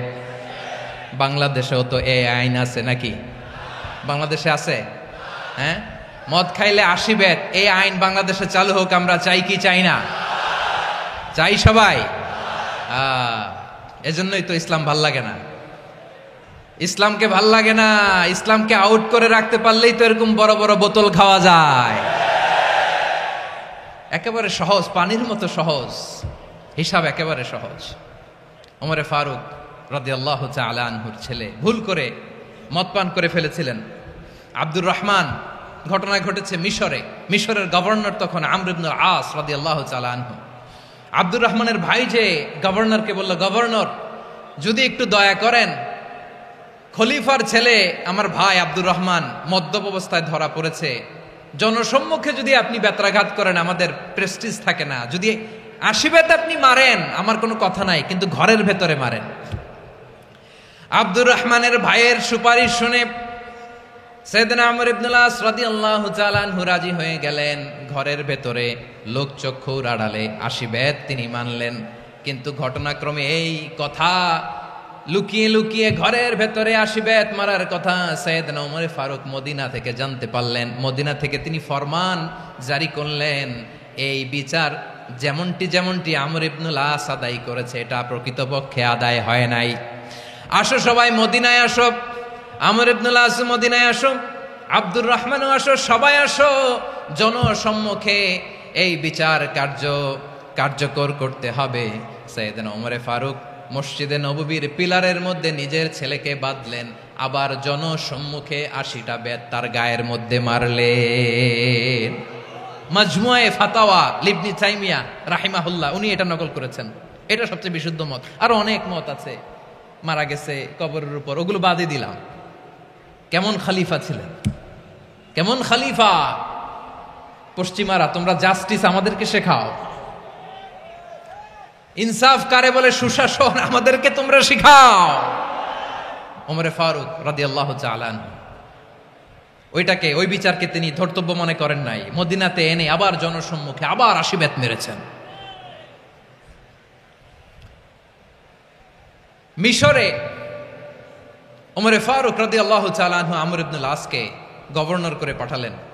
সেখানে আমর ইবনুল আসের ছেলে একটা প্রতিযোগিতায় রানার আপ হয়েছে। এক মিশরি সেখানে চ্যাম্পিয়ন হয়েছে। রানার আপ বুঝতে পেরেছেন তো? রানার আপ সেকেন্ড হয়েছে, এক মিশরি হয়েছে চ্যাম্পিয়ন প্রথম। কিন্তু গভর্নরের ছেলে ও জিততে পারে নাই। ও রাগে ওই মিশরির গায়ের মধ্যে কয়েকটা লাঠি দিয়ে বাড়ি মেরেছে। মিশরি যে মদিনাতে ওমরে ফারুকের কাছে বিচার দিলেন, আপনার গভর্নরের ছেলে অন্যায়ভাবে আমার গায়ে হাত তুলেছে। সাইয়েদনা ওমরে ফারুক আবার ফরমান জারি করলেন, আসো মদিনাতে আসো। মিশরীকে ডাকলেন। ওই মিশরের গভর্নর আমর ইবনুল আস রাদিয়াল্লাহু তাআলা আনহুকে ডাকলেন, তার ছেলেকেও ডাকলেন। সবাই বসে রইল। আমর ইবনুল আস রাদিয়াল্লাহু তাআলা আনহু মাথা নিচু করে বসে আছেন, লজ্জায় কাচুমাচু। হায় হায়, আজকে আমার ছেলের কারণে আমিরুল মুমিনিন খলিফাতুল মুসলিমিন ওমরে ফারুকের কাছে আমি জনসম্মুখে লজ্জিত হচ্ছি। সাইয়েদনা ওমরে ফারুক বললেন, এই নাও লাঠি। গভর্নরের ছেলে তোমার মাথার মধ্যে যতগুলো বাড়ি মেরেছে, আজকে জনসম্মুখে তুমি অতগুলা বাড়ি মারো। মিশরি বলে, থাক, আপনি যে ডেকে আনছেন সবার সামনে এটা বলছেন, এতেই আমি খুশি। আল্লাহু আকবার! আপনার মহানুভবতা দেখে আমি খুশি, আর অপমানের দরকার নাই। ওমরে ফারুক বলে, না, খবরদার, এই কথা মিশরি তুমি বলো না, মারো, যতগুলা বাড়ি মেরেছে মারো। বাধ্য হয়ে মিশরি আমর ইবনুল আসের সামনে ওনার কলিজার টুকরা সন্তানের মাথার মধ্যে বাড়ি মারতে আরম্ভ করলেন। ঠিক যতগুলা বাড়ি গভর্নরের ছেলে আমর ইবনুল আসের ছেলে মিশরীর গায়ে মেরেছিল, মাথায় মেরেছিল, মিশরি গুনে গুনে ততটা মারলেন। এই দৃশ্য দেখে ওমরে ফারুক রেগে মেগে আগুন, রাগের চোটে রাগ সামলাতে না পেরে, আর নিজেকে সামলাতে না পেরে মিশরীরে বললেন, ছেলেরে মারা শেষ হয়ে গেলে এবার বাবার টাক মাথার মধ্যে কয়েকটা বাড়ি মার। রাগের চোটে, আউট অফ অ্যাঙ্গার, রাগের চোটে, যে আমার পাঠানো গভর্নর আমর ইবনুল আস তার ছেলেকে কেন আদব তারবিয়া কেন শিক্ষা দিতে পারে না। ছেলেরে মারা হইলে এবার আমর ইবনুল আসের মাথার মধ্যে দুইটা মারো। এটা রাগে বলেছেন, এটা শাস্তি হিসেবে না। সুবহানাল্লাহ পড়ে। তোমরা আমাদেরকে সুশাসন শিখাও, আমাদেরকে সুশাসন শিখাও। বিশ্বনবী বলেন, আদল এটা যেন তেন বিষয় না, এটা দিয়েই মানবিক সমাজ গড়তে হবে। আল্লাহ তাআলা কিয়ামতের কঠিন ময়দানে, যেদিন স্বামী স্ত্রীকে চিনবে না, স্ত্রী স্বামীকে দেখে পালিয়ে যাবে, বন্ধু বন্ধুরে চিনবে না, পীর সাহেব মুরিদরে চিনবে না, মুরিদ পীর সাহেবরে চিনবে না, দলের কর্মী তার নেতারে চিনবে না, নেতা তার কর্মীরে চিনবে না, বন্ধু বন্ধুরে দেখে পালাবে। এই কঠিন মুহূর্তে সূর্যটা মাথার কাছে চলে আসবে, জমিনটা তামার জমিন হবে, আজকের জমিনের মতো নয়। মানুষ ঘর্মাক্ত, ক্লান্ত, শ্রান্ত মাথার মগজগুলো কানের ছিদ্র আর নাকের ছিদ্র দিয়ে বেয়ে বেয়ে পড়বে। বিশ্বনবী ফরমান, কিয়ামতের ওই কঠিন ময়দানে 7 শ্রেণীর ব্যক্তিকে রব্বুল আলামিন তার আরশের নিচে ছায়া দিবেন। তার মধ্যে প্রথম শ্রেণীর ব্যক্তি হলো ইমামুন আদিল। ইমামুন আদিল, ন্যায়পরায়ণ শাসক, যে ইনসাফের সাথে বিচার করে, যে জাস্টিস সমাজে সার্ভ করে, যে সুশাসন নিশ্চিত করে, ওই ইমামুন আদিল। আদিল শব্দটা বুঝছেন না? ইন্নাল্লাহা ইয়া'মুরু বিল আদল, পাইছেন? আদিল। 7 শ্রেণীর ব্যক্তিকে আল্লাহ তাআলা সুশীতল আরশের নিচে ছায়া দিবেন, যেদিন তার দেয়া ছায়া ছাড়া কোনো ছায়া থাকবে না। এর প্রথম হচ্ছে ইমামুন আদিল, ন্যায়পরায়ণ শাসক। চিল্লায় বলেন সুবহানাল্লাহ। আবার বিশ্বনবী বললেন, ইন্নাল মুকসিতিনা ইনদাল্লাহি আলা মানাবিরা মিন নূর আন ইয়ামিনির রহমান। কিয়ামতের দিন যারা ন্যায়পরায়ণ হিসেবে আল্লাহর সামনে দাঁড়াবে, কিয়ামতের দিন রব্বুল আলামিন তার আরশের ডান দিকে ওই ন্যায়পরায়ণ লোকদের জন্য আরশের ডান দিকে একটা নূরের মিম্বারে তাদেরকে বসার সুযোগ করে দিবে। আল্লাহর আরশের ডান দিকে ন্যায়পরায়ণ লোকদের জন্য আল্লাহ তাআলা নূরের মিম্বার বানাবে। চারটেখানে কথা মনে করেছেন, আল আদাল, জাস্টিস, ইন্নাল্লাহা ইয়া'মুরু বিল আদল। আল্লাহ তাআলা এই আদালতের নির্দেশনা দেয়, সুবিচার, সুশাসন। প্রিয় ভাইয়েরা, এটা আমরা বাংলাদেশে চাই কি চাই না? এই যে অরাজকতা, এই যে অন্যায়, এই যে জুলুম, এই যে ইনকনসিস্টেন্সি সমাজের অসঙ্গতির প্রধান কারণ জাস্টিস নাই, সুবিচার নাই, সুশাসন নাই। শেষবারের মতো আওয়াজ করে বলেন তো, আমরা বাংলাদেশে আদল চাই কি চাই না? তাহলে প্রথম নির্দেশনা শেষ, আল্লাহ তাআলা তোমাদেরকে আদলের আদেশ দেন। এরপরে আল্লাহ বললেন, আমি তোমাদেরকে ইহসানের আদেশ দেই। ইন্নাল্লাহা ইয়া'মুরু বিল আদলি ওয়াল ইহসান। আমি তোমাদেরকে যেমনি আদলের নির্দেশনা দেই, তেমনি ভাবে তোমাদেরকে ইহসানের নির্দেশনা দেই। ইহসান, আওয়াজ করে সবাই বলেন তো ইহসান। সবাই বলেননি, সবাই বললে এতটুকু আওয়াজ হবে আমি বিশ্বাস করি না। আওয়াজ করে বলুন আল ইহসান। ইহসান মানে কারো প্রতি সফট হার্টেড হওয়া, মহানুভব হওয়া, অনুগ্রহ পরায়ণ হওয়া, অনুগ্রহশীল হওয়া, একে অপরের প্রতি দয়াদ্র হওয়া। একে অপরের প্রতি দয়াদ্র, অনুগ্রহশীল হওয়া ছাড়া মানবিক সমাজ কশিনকালেও গঠন করা সম্ভব না। প্রিয় ভাইয়েরা, সুন্দর আচরণ দিয়ে, ইহসান দিয়ে যা জয় করা যায়, নরম আচরণ দিয়ে যেটা অর্জন করা যায়, কঠোরতা দিয়ে সেটা পারা যায় না। বিষ্ণু ঈসা ইসলাম ইহসান দিয়ে, কোমল আচরণ দিয়ে, তার অনুগ্রহ দিয়ে তিনি অনেক কাফিরের হৃদয়কে জয় করে ফেলেছেন। সাইয়েদনা সুমামা ইবনে উসাল রাদিয়াল্লাহু তাআলা আনহুর কথা মনে পড়ে যায়। তিনি ছিলেন ইয়ামামার বাদশা। মদিনাতে বিশ্বনবীকে হত্যা করার নিয়তে এসেছিলেন। গোপনে গোপনে বিশ্বনবীকে হত্যা করে আবার ইয়ামামাতে তিনি ফিরে যাবেন। কিন্তু কি অবাক করা কাণ্ড, হত্যা করতে পারে নাই, সাহাবাদের হাতে তিনি ধরা পড়ে গেলেন। সাইয়েদনা সুমামা ইবনে উসাল রাদিয়াল্লাহু তাআলা আনহু হত্যার নিয়তে আসলেন, কিন্তু হত্যা করতে পারলেন না। সাহাবারা ওনাকে ধরে ফেললেন, ধরে মসজিদে নববীর পিলারের মধ্যে বেঁধে রাখলেন। সুমামা ইবনে উসাল, সিরাত থেকে শুনে, সিরাত থেকে শোনাচ্ছি, রাদিয়াল্লাহু তাআলা আনহু ইয়ামামার অধিপতি ছিলেন। ইয়ামামা বিশ্বনবীকে হত্যার জন্য আসছেন, ধরা পড়ে গেছেন, এখন মসজিদে নববীতে বেঁধে রাখছে, তার মানে বন্দী। এখন স্ট্যাটাস কি? বন্দী, ক্যাপটিভ। তো বিষ্ণু ঈসা ইসলাম সাহাবাদেরকে বললেন, তার খোঁজ খবর নিও, সুমামা ইবনে উসালের খোঁজ খবর নিও।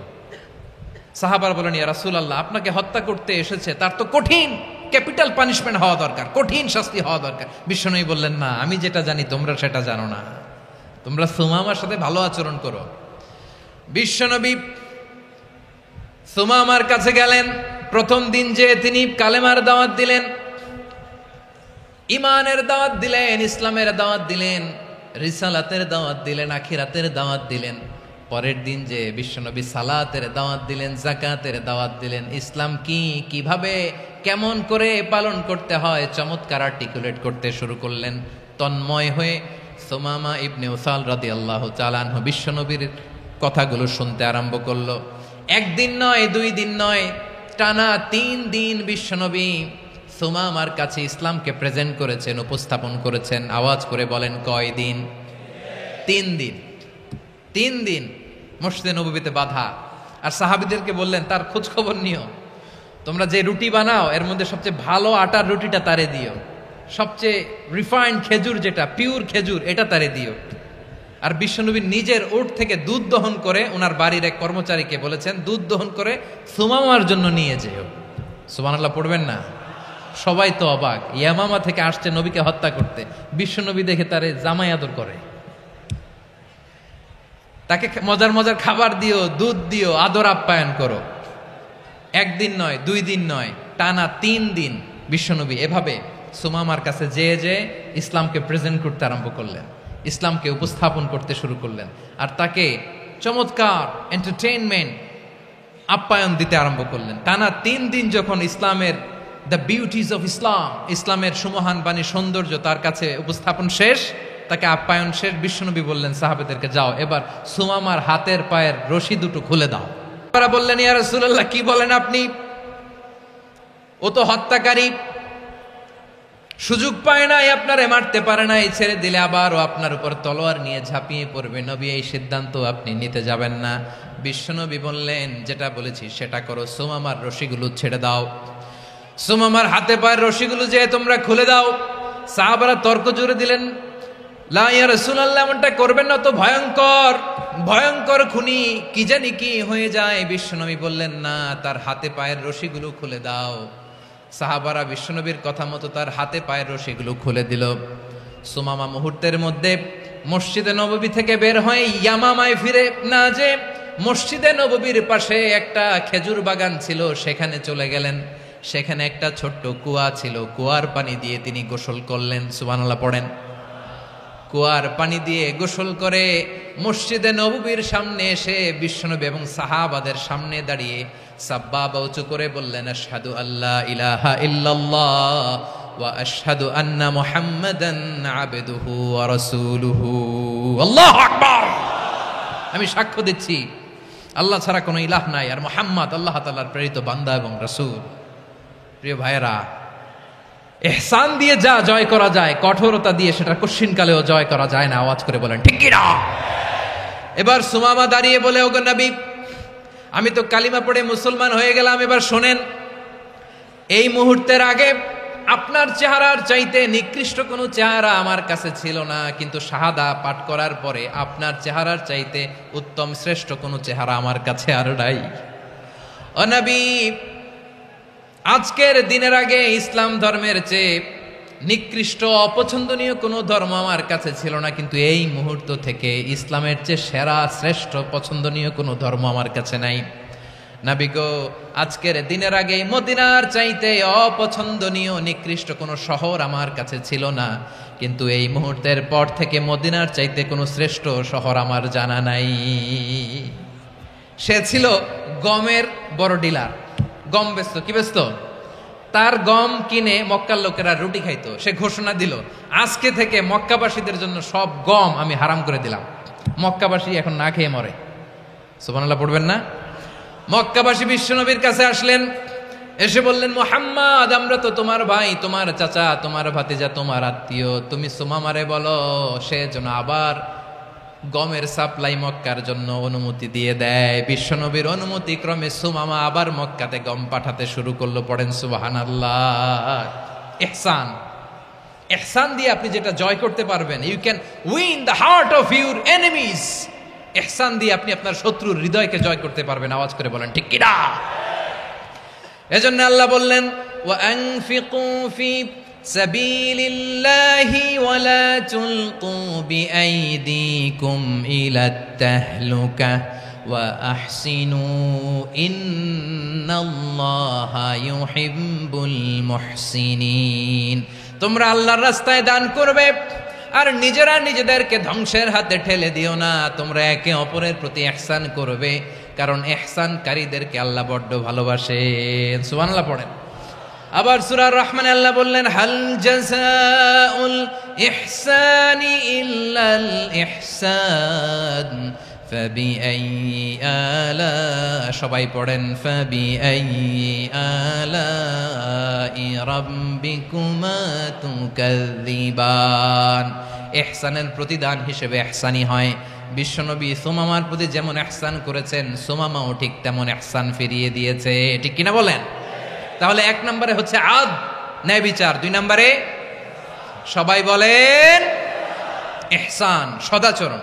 ইহসান দুই ধরনের প্রিয় ভাইরা, ইহসান ফিল ইবাদা, ইহসান ফিল মুআমালা। ইহসান ফিল ইবাদা হচ্ছে একাগ্র অনুভবে ইবাদতে ডুব দেওয়া, এর নাম ইবাদতের ইহসান। সুবহানাল্লাহ পড়ে। বিশ্বনবী বলেন ইহসান মানে কি জানো নাকি? হাদিসে জিবরিলে সাইয়েদনা জিবরিল আলাইহিস সালাম বিশ্বনবীকে বললেন, আখবিরনি আনিল ইহসান। নবী আমাদেরকে বলেন ইহসান মানে কি?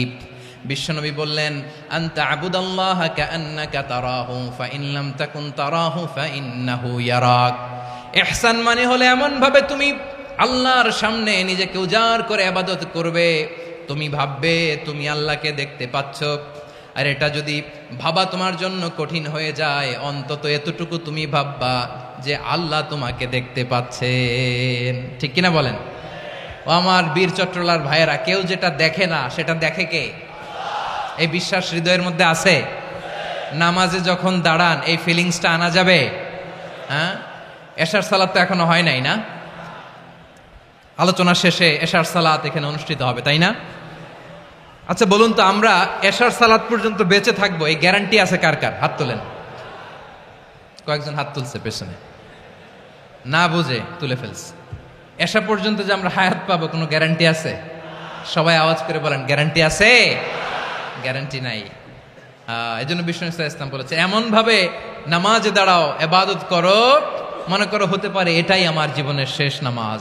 Perform the salah as if this is your last and final prayer. এমন ভাবে সালাতে দাঁড়াও, ভাবো হতে পারে এটাই তোমার জীবনের শেষ নামাজ। এমন ভাবে নামাজে দাঁড়াও, ভাবো এটাই শেষ নামাজ। তাহলে নামাজে একাগ্রতা বাড়ায় দিবে কে? ফলে ইবাদতের ইহসান আমাদের অর্জিত হবে। আর মুআমালাতে ইহসান হলো, বিশ্বনবী বলেন, ইন্নাল্লাহা তাবারাকা ওয়া তাআলা কাতাবাল ইহসানা আলা কুল্লি শাই, ফাইদা কাতালতুম ফাআহসিনুল কিতলা ওয়া ইযা যাবাহতুম ফাআহসিনুয যাবহা ওয়ালিয়ুহিদ্দা আহাদুকুম শাফরাতাহু ওয়ালিয়ুরিহ যাবিহাতাহু। ইহসান দুই ধরনের, আওয়াজ করে বলতে হবে। কয় ধরনের? সবাই বলুন আওয়াজ করে, কয় ধরনের? একটা হচ্ছে ইহসান ফিল ইবাদা, ইবাদতে ইহসান। ইবাদতে ইহসান কি? একাগ্র অনুভব দিয়ে ইবাদত করা, মন প্রাণ দিয়ে ইবাদত করা। আর মুআমালাতে ইহসান কি?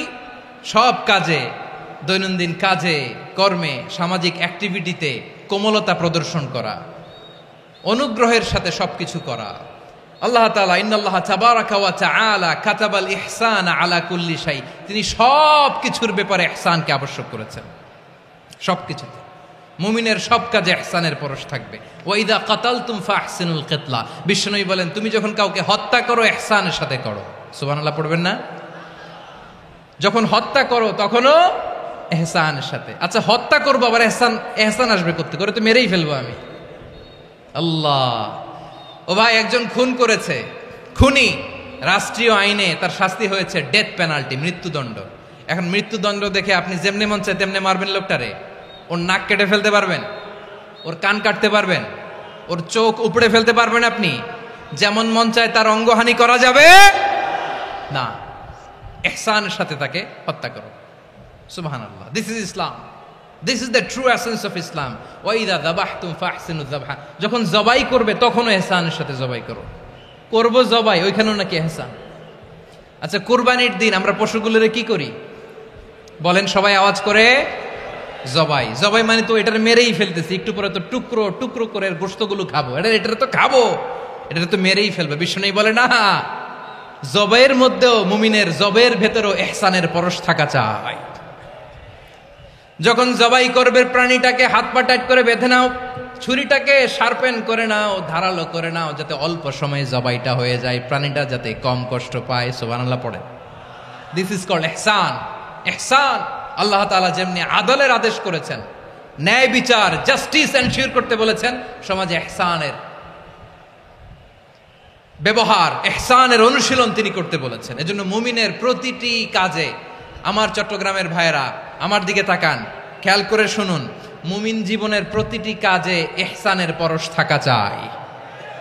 আমরা যেন আমাদের পরিবারের প্রতি ইহসান করি, আমরা যেন আমাদের কর্মচারীদের প্রতি ইহসান করি, আমরা যেন আমাদের কলিগদের প্রতি ইহসান করি, আমরা যেন আমাদের ভাইদের প্রতি ইহসান করি।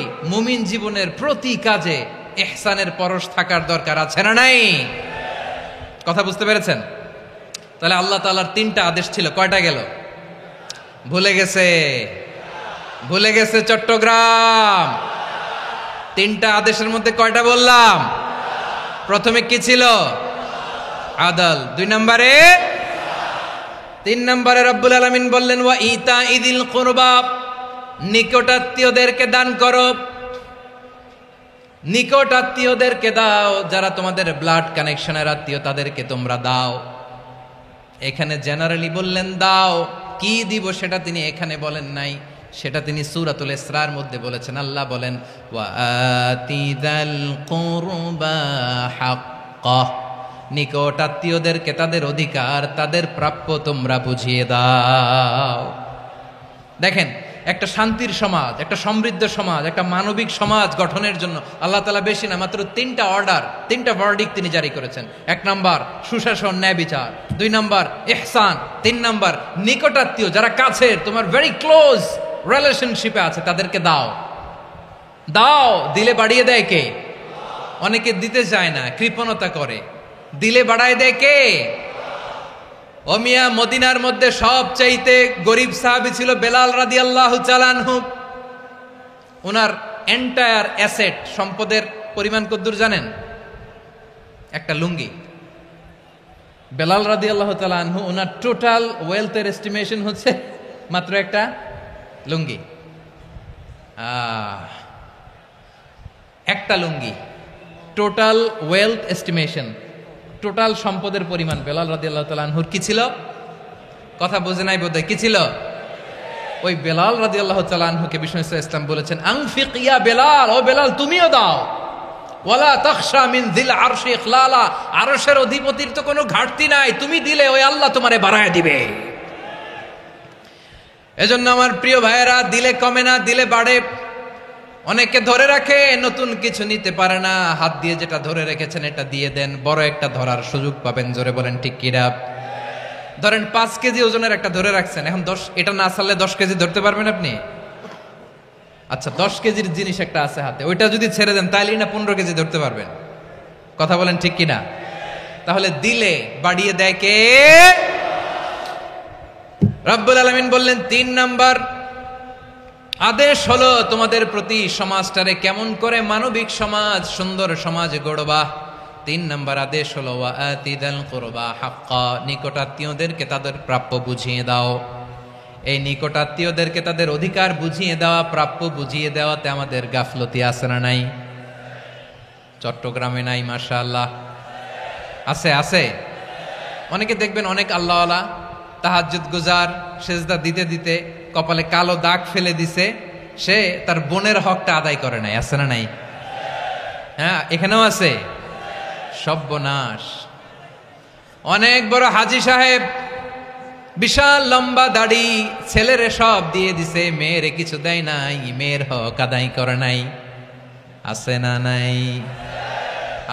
এই হাজী সাহেবেরা, এই আল্লাহওয়ালারা কিয়ামতের ময়দানে আটকে যাবে। আপনি অন্যের অধিকার নষ্ট করেছেন, তাদের রাইটসকে ভায়োলেট করেছেন। এজন্য আল্লাহ তাআলা বলেন, কারো অধিকার যদি কেউ নষ্ট করে, ওই সমাজটা মানবিক সমাজ কঠিনকালেও হতে পারে না। এজন্য 3 নম্বর আল্লাহ বললেন ওয়া ইতা ইদিল কুরবা, নিকটাত্মীয়দেরকে দাও। কি দিবা? তাদের অধিকার দিয়ে দাও। বোনের অধিকার বুঝিয়ে দাও, মেয়ের অধিকার বুঝিয়ে দাও, ফুফুর অধিকার বুঝিয়ে দাও। দেখবেন অনেক মায়েরা ছেলের পাতে মুরগির রান দেয়, মেয়ের পাতে দেয় মুরগির ঠ্যাং। এরকম আছে না নাই? ছেলেরা কি দেয়? মুরগির। মেয়ের পাতে কি দেয়? তো মেয়ের কি মুরগির রান খেতে মনে চায় না? মনে চায় না? এমনটা করা যাবে না। নিকটাত্মীয়দেরকে অধিকার দিয়ে দাও, নিকটাত্মীয়ের সাথে সুসম্পর্ক রাখো। আদেশটা কার? এজন্য প্রিয় ভাইয়েরা, জীবনে যদি বারাকা অর্জন করতে চান, নিকটাত্মীয়দের সাথে সুসম্পর্ক রাখতে হবে, তাদের জন্য উপহার পাঠাতে হবে। বিশ্বনবী বলেন লা ইয়াদখুলুল জান্নাতা কাতে, যে ব্যক্তি আত্মীয়তার সম্পর্ককে ছিন্ন করে দেয়, সে কঠিনকালেও আল্লাহর জান্নাতে ঢুকবে না।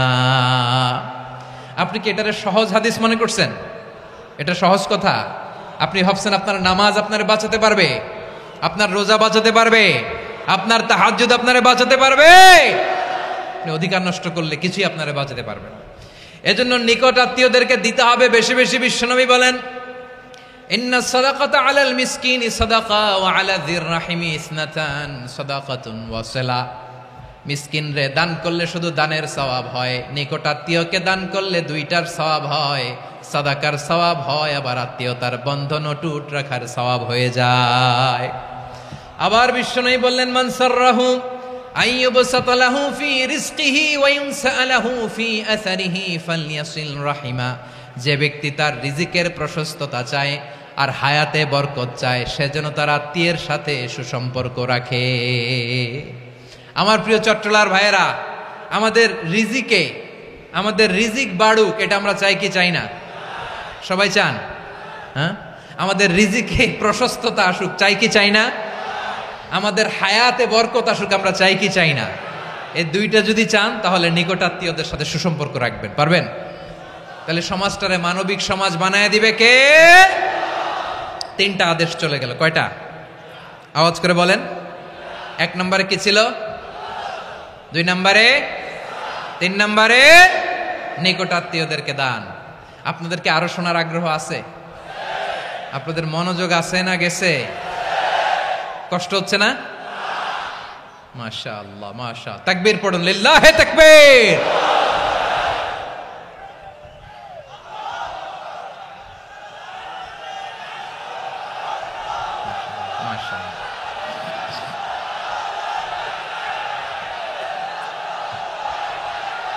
আমার প্রিয় ভাইয়েরা, আল্লাহ তাআলা তিনটা জিনিসের যেমনি আদেশ করেছেন, অনুরূপভাবে তিনটা বিষয় তিনি বারণ করেছেন, নিষেধ করেছেন। ওগুলোর কাছেও যাওয়া যাবে। শুনবেন। রাব্বুল আলামিন বলেন, ওয়ায়ানহা আনিল ফাহশাই ওয়াল মুনকারি ওয়াল বাগি। আমি যেমনি তিনটি বিষয়ে আদেশ করলাম, অনুরূপভাবে তিনটি বিষয়ে বারণ করলাম, নিষেধ করলাম। আমার 1 নাম্বার নিষেধাজ্ঞা হলো অশ্লীলতার প্রতি। ফাহশা, ওয়ায়ানহা আনিল ফাহশা। আল্লাহ তাআলা অশ্লীলতাকে নিষেধ করেছেন। কোন জিনিসকে? সবাই বলুন, কোন জিনিসকে? যত ধরনের, যত টাইপের, যত ক্যাটাগরির অশ্লীলতা হতে পারে, সব অশ্লীলতাকে হারাম করেছেন কে? ফাহশা মানে কি? কথায়, কাজে, আচরণে, কমেন্ট, ফেসবুকের কমেন্টসে যত ধরনের নোংরামো আছে, যত ধরনের অশ্লীলতা আছে, এটাকে আরবিতে বলে ফাহশা। এটাকে কি বলে? রাব্বুল আলামিন বলেন, কুল ইন্নামা হাররামা রাব্বিয়াল ফাওয়াহিশা মা যাহারা মিনহা ওয়া মা বাতান। ও নবী, আপনি বলে দেন, আমার রব প্রকাশ্য, অপ্রকাশ্য, স্পষ্ট কিংবা অস্পষ্ট, দৃশ্যমান কিংবা অদৃশ্যমান সব অশ্লীলতাকে হারাম করেছেন। সব ধরনের অশ্লীলতা হারাম, সব ধরনের। আল্লাহ তাআলা আমাদেরকে অশ্লীলতা থেকে বাঁচায়, অশ্লীলতা থেকে তিনি আমাদেরকে হেফাজত করুক। পড়েন আমিন। এবার বলেন, আমাদের সমাজে অশ্লীলতা আছে না নাই? চট্টগ্রামে নাই? আমি কই নাই, ওনারা বলে আছে। দেখছেন, আমি সামহাও বাঁচায় দেওয়ার ট্রাই করতেছি, ওনারা বলে আছে। অশ্লীলতা নানা ভাবে, নানা নামে, নানা মোড়কে আমাদের সমাজে আছে না নাই? সংস্কৃতির নামে, ফ্যাশনের নামে, বিনোদনের নামে, উপন্যাসের নামে, কনসার্টের নামে অশ্লীলতা আছে না নাই? আপনি দেখেছেন কনসার্টগুলোর অবস্থা? এই যে আতিফ আসলাম যে আসছে আমাদের দেশে, তারপর কে আসছে, আমাদের তরুণ তরুণীরা, আমাদের যুবক যুবতীরা, আমাদের জেনজিরা, কি অবস্থা ওইখানে? হ্যাঁ, কি অবস্থা? কে বাঁচাবে ওদের? কে রক্ষা করবে ওদের ইমানের, ওদের চরিত্রের হেফাজতের গ্যারান্টি কে দিবে? কনসার্টের নামে অশ্লীলতা আছে না নাই? ছেলে মেয়ে একে অপরকে জড়ায় ধরতেছে, একে অপরকে চুমু খাচ্ছে, প্রকাশ্যে, দিবালোকে, গণমানুষের সামনে। আল্লাহ তাআলা এই অশ্লীলতা থেকে আমাদেরকে বেঁচে থাকতে বলেছেন, বেঁচে থাকতে বলেছেন। রূপালী জগতের নামে অশ্লীলতা আছে না নাই?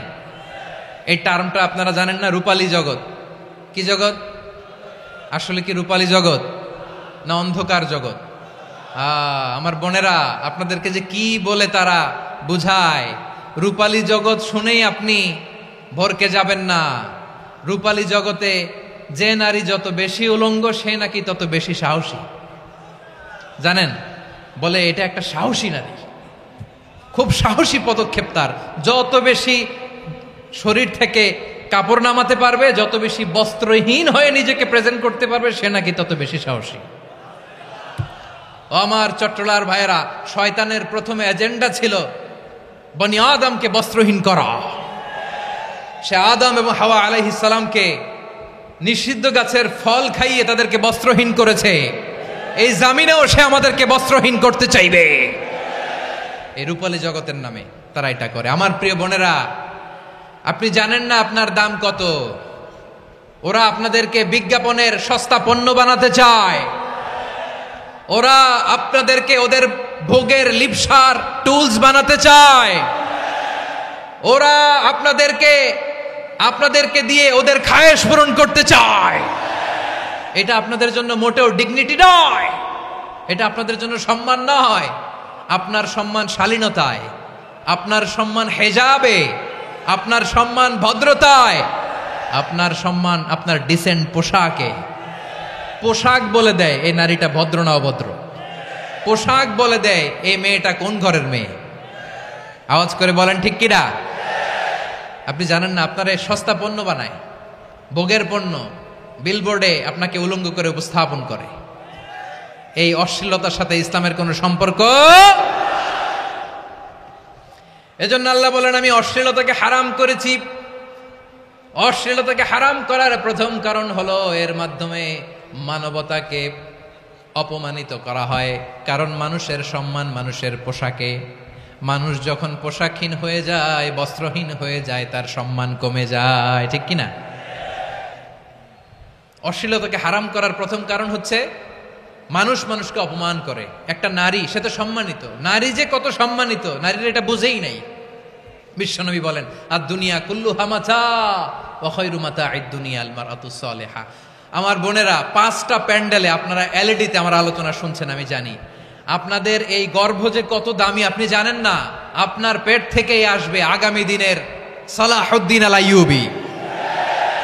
আপনার পেট থেকেই আসবে অনাগত দিনের ইমাম মাহদী আল মুনতাযর।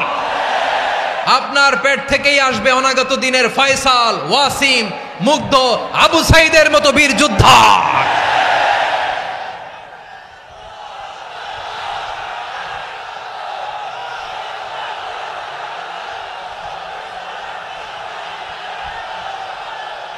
আমার প্রিয় বোনেরা, আমার প্রিয় বোনেরা, বিশ্বনবীর কথার ওজন খেয়াল করেন। আর দুনিয়া কুল্লুহা মাতা ওয়া খায়রু মাতা'আদ দুনিয়া আল মারআতুস সালিহা। দুনিয়ার সবকিছুই অ্যাসেট, এর মধ্যে সবচেয়ে দামি অ্যাসেট নেককার নারী। আপনার গর্ভ যে কত দামি আপনি জানেন না। নিজের সময়টাকে কাজে লাগান, কোরআন পড়েন, সুন্নাহ পড়েন। আপনার অনেক দায়িত্ব ঘরে। You are the MD of your family. একটা family it's a very big institution. পরিবার একটা অনেক বড় প্রতিষ্ঠান। and you are the MD of your institution. আপনি এই পরিবারের MD, managing director of your family. এখানে আপনার কত দায়িত্ব। আপনি ছেলেমেয়েদেরকে তারবিয়া করবেন। আপনি আপনার স্বামীর জন্য ঘরটারে জান্নাতের নীর বানাবেন। আপনার জন্য জান্নাতের ডুপ্লেক্স বাড়ি ওইখানে তৈরি করে রাখবে কে? আপনি যে কত দামি আপনি জানেন না। নারীদেরকে আল্লাহ বানিয়েছেন উচ্চতর করে, নিম্নতর নয়। নারীদেরকে ছোট্ট জিনিস দিলে এটার বড় করে দেয়। নারীদেরকে ভ্রূণ দিলে, শুক্রাণু দিলে নারী এটারে বাচ্চা হিসেবে উপহার দেয়, ঠিক কিনা? বিয়ের মাধ্যমে স্বামী যখন তার শুক্রাণু তার স্ত্রীকে উপহার দেয়, স্ত্রী রিটার্নে কি উপহার দেয়? ফুল ফর্ম বেবি, মানব সন্তান। দেখছেন, আপনি দিলেন একটুক, উনি দিছে বিশাল। আপনি যদি নারীকে বাজার এনে দেন, নারী এটাকে সুস্বাদু খাবারে রূপান্তর করে দেয়। আপনি তাকে একটা মুচকি হাসি দিয়ে দেন, সে তার কলিজা দিয়ে দেয়। কিন্তু যদি আপনি তার মনে কষ্ট দেন, সে আপনার জীবনকে জাহান্নাম বানায়া দেয়। খবর আছে, নারীর মন বুঝতে পারলে নেয়ামত, বুঝতে না পারলে কিয়ামত, ঠিক কিনা বলেন? আমার প্রিয় বোনেরা, আপনি যে কত দামি আপনি জানেন না। জানেন না আপনি কত দামি, অনেক দামি আপনি। আপনাদেরকে যেন ভোগের সস্তা পণ্য বানাতে না পারে, আপনাদেরকে সচেতন থাকতে হবে, সজাগ থাকতে হবে, কনসার্ন থাকতে হবে। শয়তানের ওই হাতছানির দিকে আর নজর দেওয়া যাবে না। তাহলে কেন আল্লাহ তাআলা এই ফাহশা অশ্লীলতাকে হারাম করলেন? 1 নাম্বার, এতে হিউম্যান ডিগনিটি কমে। 2 নাম্বার, এতে মানুষের অধিকার নষ্ট হয়। আপনি বিয়ে করেছেন, এরে পরকিয়া করেন, ওর সাথে এরকম আছে না নাই? স্ত্রীর অধিকার নষ্ট করেছেন। আপনি বিবাহ সম্পর্কে আবদ্ধ হয়েছেন তার সাথে, আপনি পরকিয়া করেন ওই ছেলের সাথে, আপনি আপনার হাজবেন্ডের সাথে বিট্রে করেছেন। এজন্য আল্লাহ অশ্লীলতাকে হারাম করেছেন। অশ্লীলতাকে হারাম করার আরেকটা কারণ হচ্ছে আল্লাহ তাআলা এই হিউম্যান জেনারেশনকে, এটাকে প্রিজার্ভ করতে চায়। হিফজুন নাসল, এটা মাকাসিদুশ শরিয়ার অনেক গুরুত্বপূর্ণ একটা মাকাসিদ, অনেক গুরুত্বপূর্ণ। আপনার নাসল, আপনার জেনারেশনকে সংরক্ষণ করা। এই যে আসতেছে ফেব্রুয়ারি, কত ফেব্রুয়ারি জানো? এটা কি বিশ্ব ভালোবাসা দিবস? হ্যাঁ, কি দিবস? এই বিশ্ব ভালোবাসা দিবসের সাথে মুসলমানদের কোনো সম্পর্ক নাই। আমার প্রিয় ভাইরা, এই যে আপনি অবৈধ সম্পর্কে জড়ালেন, কেন আল্লাহ অশ্লীলতাকে হারাম করেছে দেখেন। বলতেছিলাম যে এটা আপনার নাসল, আপনার জেনারেশন, আপনার লিনিয়েজ, আপনার বংশকে প্রিজার্ভ করা। কে কার বাবা, কে কার মা, বাবা মা জানা, প্রজন্মকে প্রিজার্ভ করা, এটা ইসলাম ওয়াজিব করে দিয়েছে। এই যে অবৈধ সম্পর্কের কারণে, বিশ্ব বেহায়া দিবসের কারণে, এগুলোর আউটকাম, আউটপুট হিসেবে মাঝে মাঝে এই ঢাকা মেডিকেলের ডাস্টবিনে নবজাতকের বাচ্চার কান্নার আওয়াজ শুনতে পাওয়া যায়। চট্টগ্রাম মেডিকেলের ডাস্টবিনে নবজাতকের কান্না শুনতে পাওয়া যায়। বীর চট্টলার মুসলমানেরা বুঝতে পারলে আওয়াজ করে বলেন, এই যে চট্টগ্রাম মেডিকেলে যে নবজাতকটা পাওয়া গেল, ওর বাবাকে আমাকে বলেন, ওর বাবাকে, ওর মাকে, ও কোন ফ্যামিলির সন্তান কেউ জানে? আপনি হিউম্যান ডিগনিটিকে অপমান করেছেন না?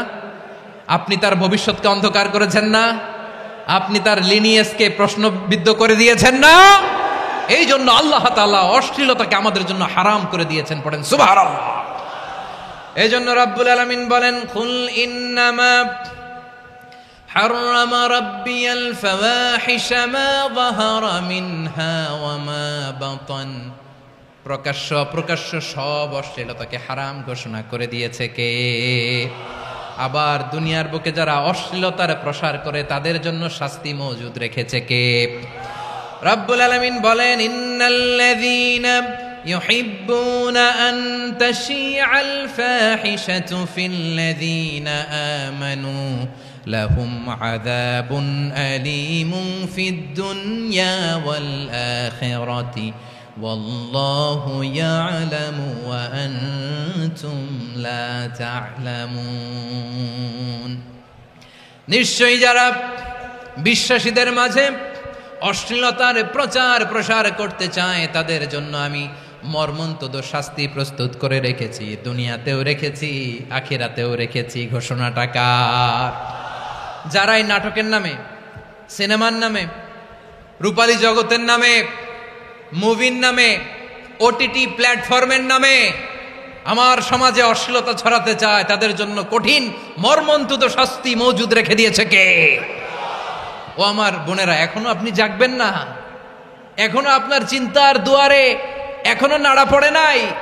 ওরা আপনাকে উলঙ্গ বানাতে চায়, ওরা আপনাকে আইটেম গার্ল বানাতে চায়। এজন্য ইসলাম অশ্লীলতাকে হারাম করেছে। হারাম।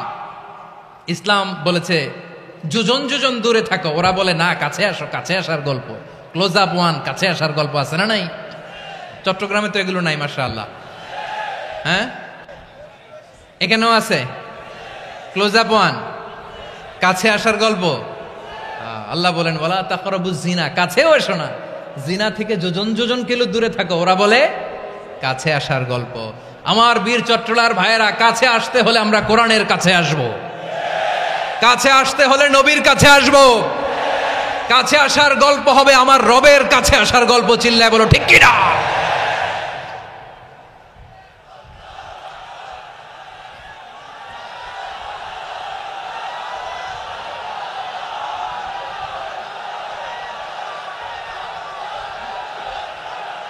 বসুন বসুন আমার ভাইয়েরা।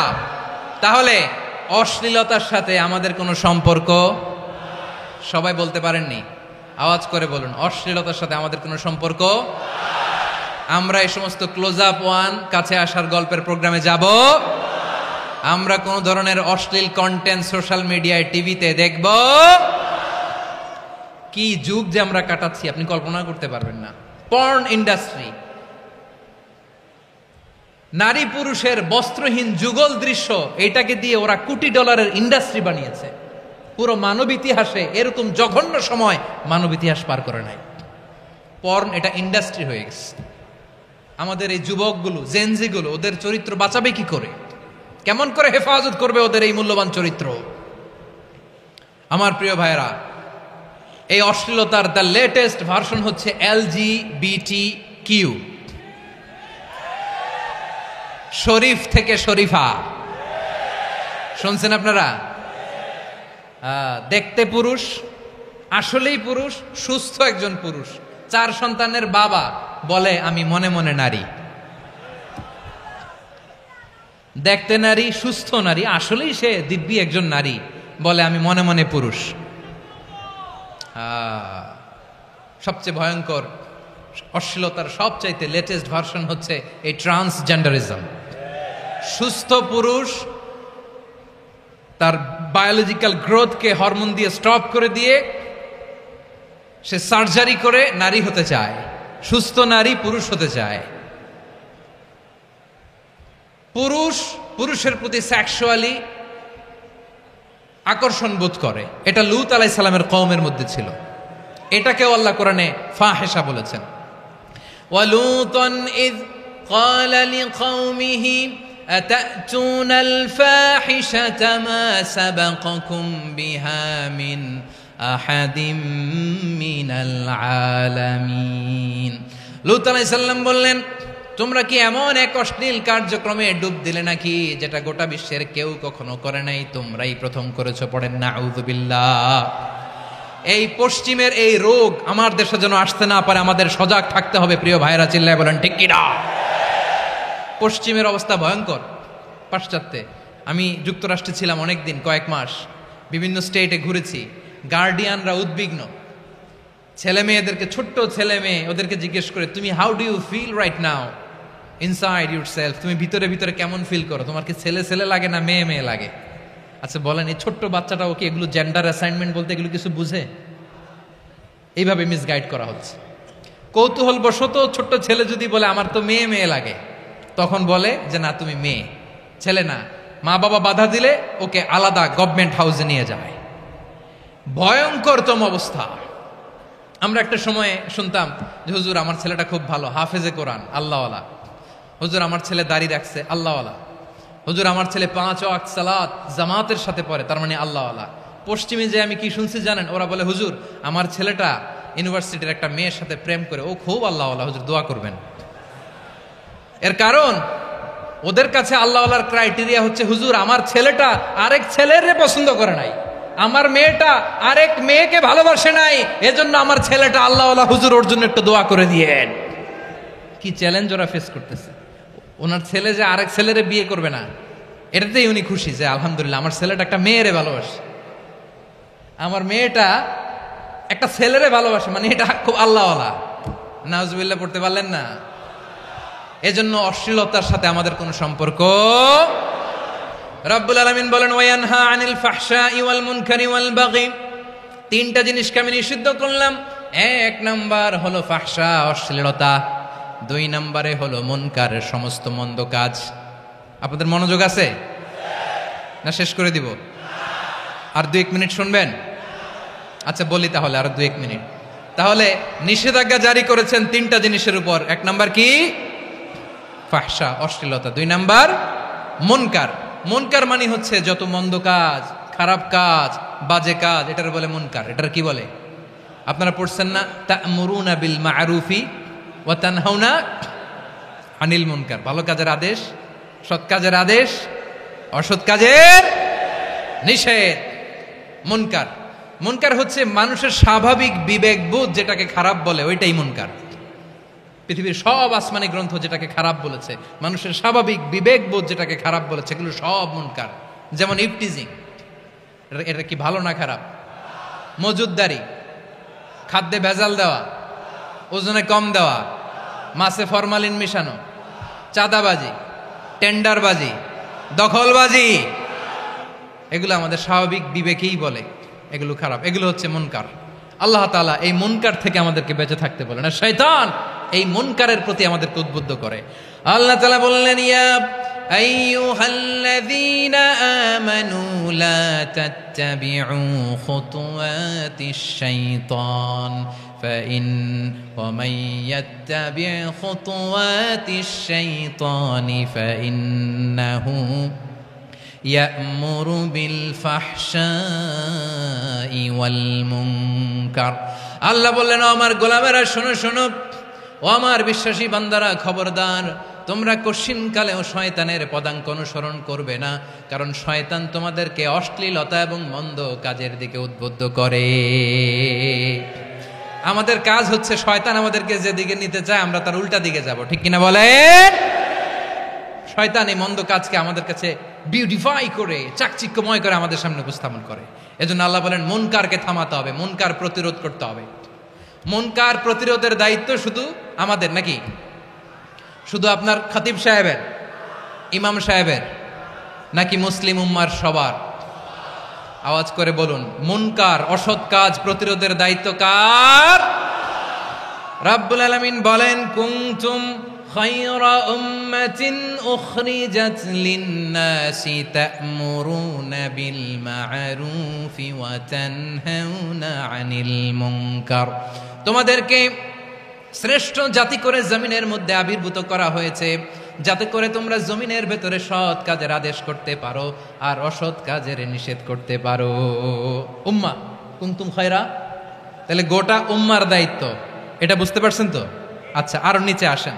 এরপরে আল্লাহ বললেন, শুধু উম্মাহ না, এই জমিনের রাজত্ব আমি যাদের হাতে দেই, এই জমিনের মালিক আমি যাদেরকে বানিয়ে দেই, যাদেরকে আমি সরকারের দায়িত্ব দেই, তাদেরকেও মুনকার প্রতিরোধের দায়িত্ব দিয়েছে কে? আল্লাহ বলেন, যারা ক্ষমতার মসনদে বসেছে তাদেরকে 4 দফা কর্মসূচি আমি আল্লাহ দিলাম। আওয়াজ করে বলেন, কয় দফা? আল্লাহ বলেন, আল্লাযীনা ইম্মাক্কান্নাহুম ফিল আরদি আকামুস সালাতা ওয়া আতাউয যাকাতা ওয়া আমারু বিল মা'রুফি ওয়া নাহাউ আনিল মুনকার ওয়ালিল্লাহি আকিবাতুল উমুর। যারা এই জমিনের উত্তরাধিকার হয়েছে তারা 4 দফা কর্মসূচি নিয়ে সামনে আগাবা। সালাত কায়েম করবা, যাকাত আদায় করবা, সৎ কাজের আদেশ দিবা, অসৎ কাজ থেকে মুনকার প্রতিরোধ করবা। আদেশটা কার? আমার প্রিয় চট্টলার ভাইরা, পুরো উম্মার দায়িত্ব মুনকার প্রতিরোধ করা, সরকার প্রধানের দায়িত্ব মুনকার প্রতিরোধ করা। এরপর আল্লাহ বলেন, প্রতিটা ফ্যামিলির যিনি প্রধান সিইও বাবা, প্রত্যেক বাবারও দায়িত্ব এই মুনকার প্রতিরোধ করা। আওয়াজ করে বলেন ঠিক কিনা? যেমনটি সাইয়েদনা লুকমান আলাইহিস সালাম ওনার কলিজার টুকরা সন্তানকে আদেশ করেছেন, ইয়া বুনাইয়া আকিমিস সালাতা ওয়া'মুর বিল মা'রুফি ওয়ানহা আনিল মুনকার। পড়েন সুবহানাল্লাহ। বাবা ছেলেকে সবক দিচ্ছে। কে সবক দিচ্ছে? কাকে? লুকমান আলাইহিস সালাম ছেলেকে বলতেছে, ওরে আমার কলিজার টুকরা সন্তান, ওরে আমার বাছা, নামাজ কায়েম করবা, সৎ কাজের আদেশ দিবা, আর মুনকার প্রতিরোধ করবা, অসৎ কাজ, সমাজ থেকে খারাপ কাজকে ঝেঁটে বিদায় করে দিবা। তাহলে দেখেন, আমি স্টেপ বাই স্টেপ নামলাম। পুরা উম্মার দায়িত্ব, জমিনের উত্তরাধিকারী আল্লাহ যাদেরকে বানিয়েছেন সরকার, তাদের দায়িত্ব, প্রতিটি ফ্যামিলির প্রধানের দায়িত্ব। এরপরে বিশ্বনবী বলেন, সচেতন প্রতিটি মুসলিমের দায়িত্ব সমাজ থেকে মুনকারকে উৎখাত করা। বিশ্বনবী বলেছেন, মান রাআ মিনকুম মুনকারান ফালিয়ুগাইয়িরহু বিয়াদিহি ফাইন লাম ইয়াস্তাতি ফাবিলিসানিহি ওয়া ইন লাম ইয়াস্তাতি ফাবিকলবিহি ওয়া যালিকা আযআফুল ঈমান। সমাজে যে মুনকার দেখবে, খারাপ কাজ দেখবে, সেজন্য হাত দিয়ে সেটাকে থামায়। কি দিয়ে? আপনাদের তো হাত নাই না? হাত আছে, হাত আছে।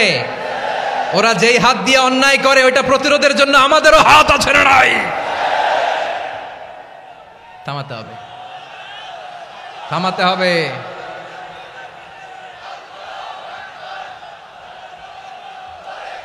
বসুন আমার প্রিয় ভাইয়েরা, ওরা ওদের যেই হাত দিয়ে টেন্ডারবাজি করে, চাঁদাবাজি করে, ইফটিজিং করে, দখলবাজি করে, যেই হাত দিয়ে, ওই মুনকার থামায় দেওয়ার জন্য আল্লাহর দিয়ে আমাদেরও 2টি হাত আছে না নাই?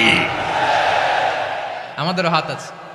থামাইতে হবে, থামাইতে হবে, হিম্মত করতে হবে।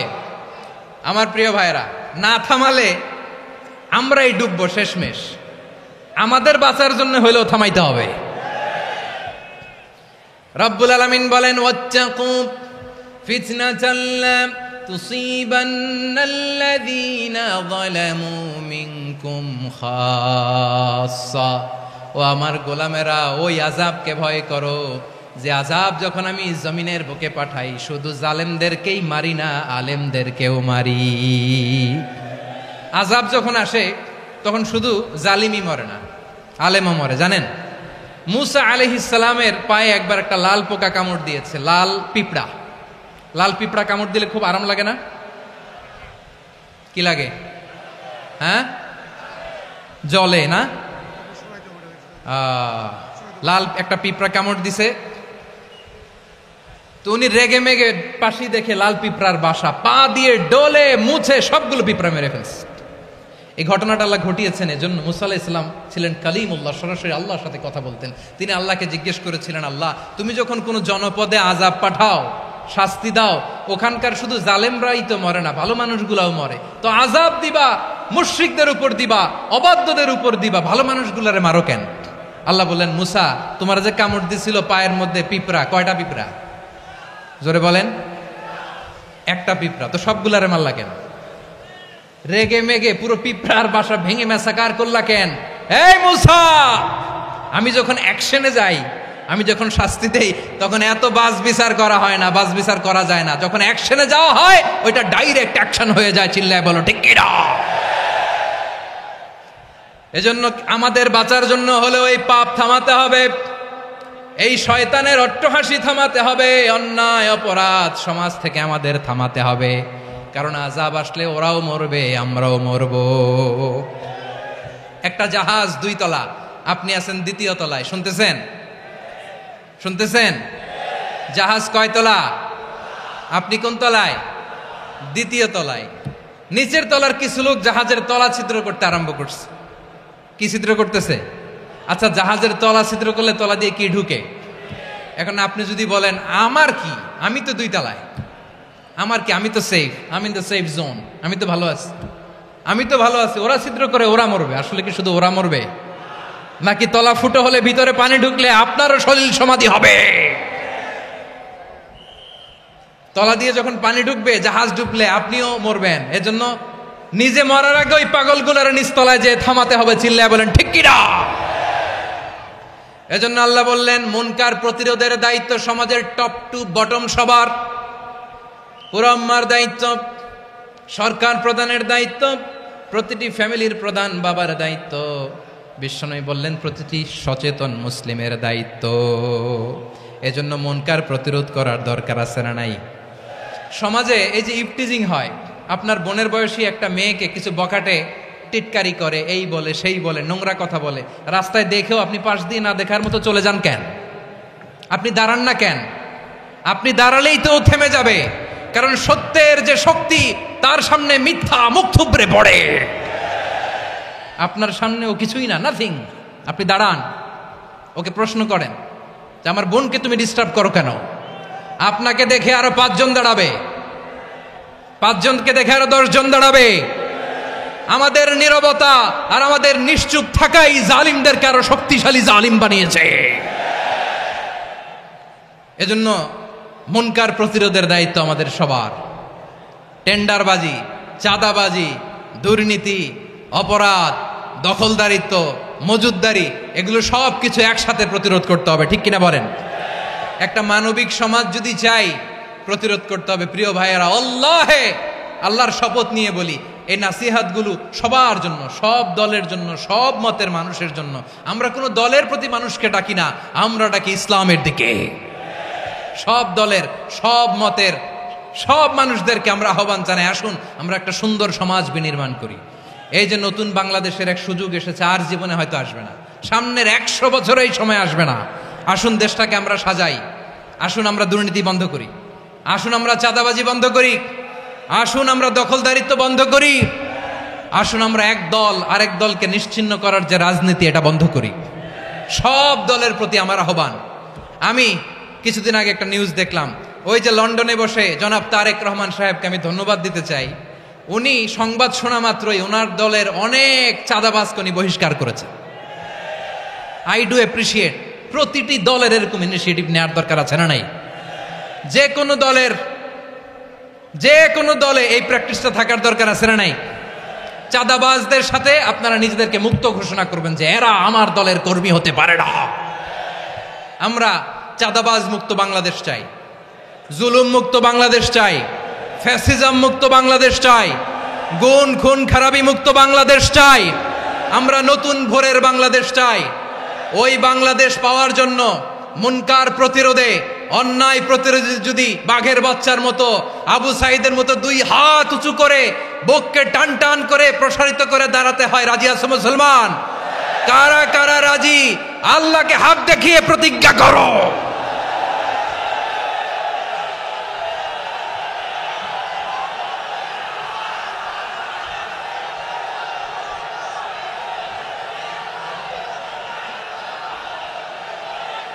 আমার প্রিয় ভাইয়েরা, বসুন বসুন আমার ভাইয়েরা। রাব্বুল আলামিন বলেন, ওয়ায়ানহা আনিল ফাহশাই ওয়াল মুনকারি ওয়াল বাগি ইয়াইদুকুম লাআল্লাকুম তাযাক্কারুন। বসুন। আল্লাহ বললেন, আমি অশ্লীলতাকে নিষেধ করি, আমি সব ধরনের মন্দ কাজকে নিষিদ্ধ করি, সব শেষে আমি সীমা লঙ্ঘনকে তোমাদের জন্য নিষিদ্ধ করি। আলোচনা মনে আছে তো, না ভুলে গেছেন? নিষিদ্ধ করেছেন কয়টা জিনিস? 1 নম্বরে অশ্লীলতা, 2 নম্বরে মুনকার তথা সব মন্দ কাজ, 3 নম্বরে আল বাগি, সীমা লঙ্ঘন, ক্রসিং দ্য লিমিট। সীমা লঙ্ঘন করা ভালো না। We all should know our limits. চিল্লায় বলেন ঠিক কিনা? একই আয়াতে আল্লাহ বললেন, কুল ইন্নামা হাররামা রাব্বিয়াল ফাওয়াহিশা মা যাহারা মিনহা ওয়া মা বাতানা ওয়াল ইসমা ওয়াল বাগিয়া বিগাইরিল হক। অন্যায় ভাবে যে অবাধ্য হয়, যে সীমা লঙ্ঘন করে, তাদেরকেও আমি এটা হারাম করে দিলাম। সীমা লঙ্ঘন করা হারাম, সীমা লঙ্ঘন করা হারাম। আল্লাহ বারবার বারবার আমাদেরকে ওয়ার্নিং দেয়। যখন আমরা থামি না তখন আল্লাহ ধরে, আর যখন ধরে তখন ছাড়ে না। ধরে ধরে ধরে না, ধরলে আল্লাহ। ফেরাউনকে কিন্তু হুট করে ধরে নাই, আপনারা জানেন 9 বার ওয়ার্নিং দিয়েছে। ফেরাউনকে আল্লাহ তাআলা ওয়ার্নিং দিয়েছিল কয়বার? বীর চট্টলার বীর সেনানীরা আওয়াজ করে বলেন, ফেরাউনকে ধরার আগে ওয়ার্নিং দেওয়া হয়েছিল কয়টা? রাব্বুল আলামিন বলেন, ওয়ালাকাদ আতাইনা মূসা 9 আয়াতিন বাইয়িনাত। 9টা মুআজিজা দেখিয়েছি। 1 2 3 বারবার এইভাবে রিমাইন্ডার, ওইভাবে রিমাইন্ডার, এইভাবে নসিহাত, ওইভাবে দাওয়া। ফাকুলা লাহু কাওলান লাইয়িনা, নরম করে বলো, সফট করে বলো, যত ওয়ে হতে পারে দাওয়া মেথডোলজির। মূসা আলাইহিস সালামের সব অ্যাপ্লাই শেষ। 10ম বারে যে আল্লাহ ধরছে, 10ম বারে যে ধরেছে। এজন্য আল্লাহ বলেন, আমি সীমালঙ্ঘনকে পছন্দ করি না। কোরআনের অন্য আয়াতে বাগীকে বলা হয়েছে আল ইতিদা। সীমালঙ্ঘন যারা করে তাদেরকে আল্লাহ বলেছেন মুতাদিন।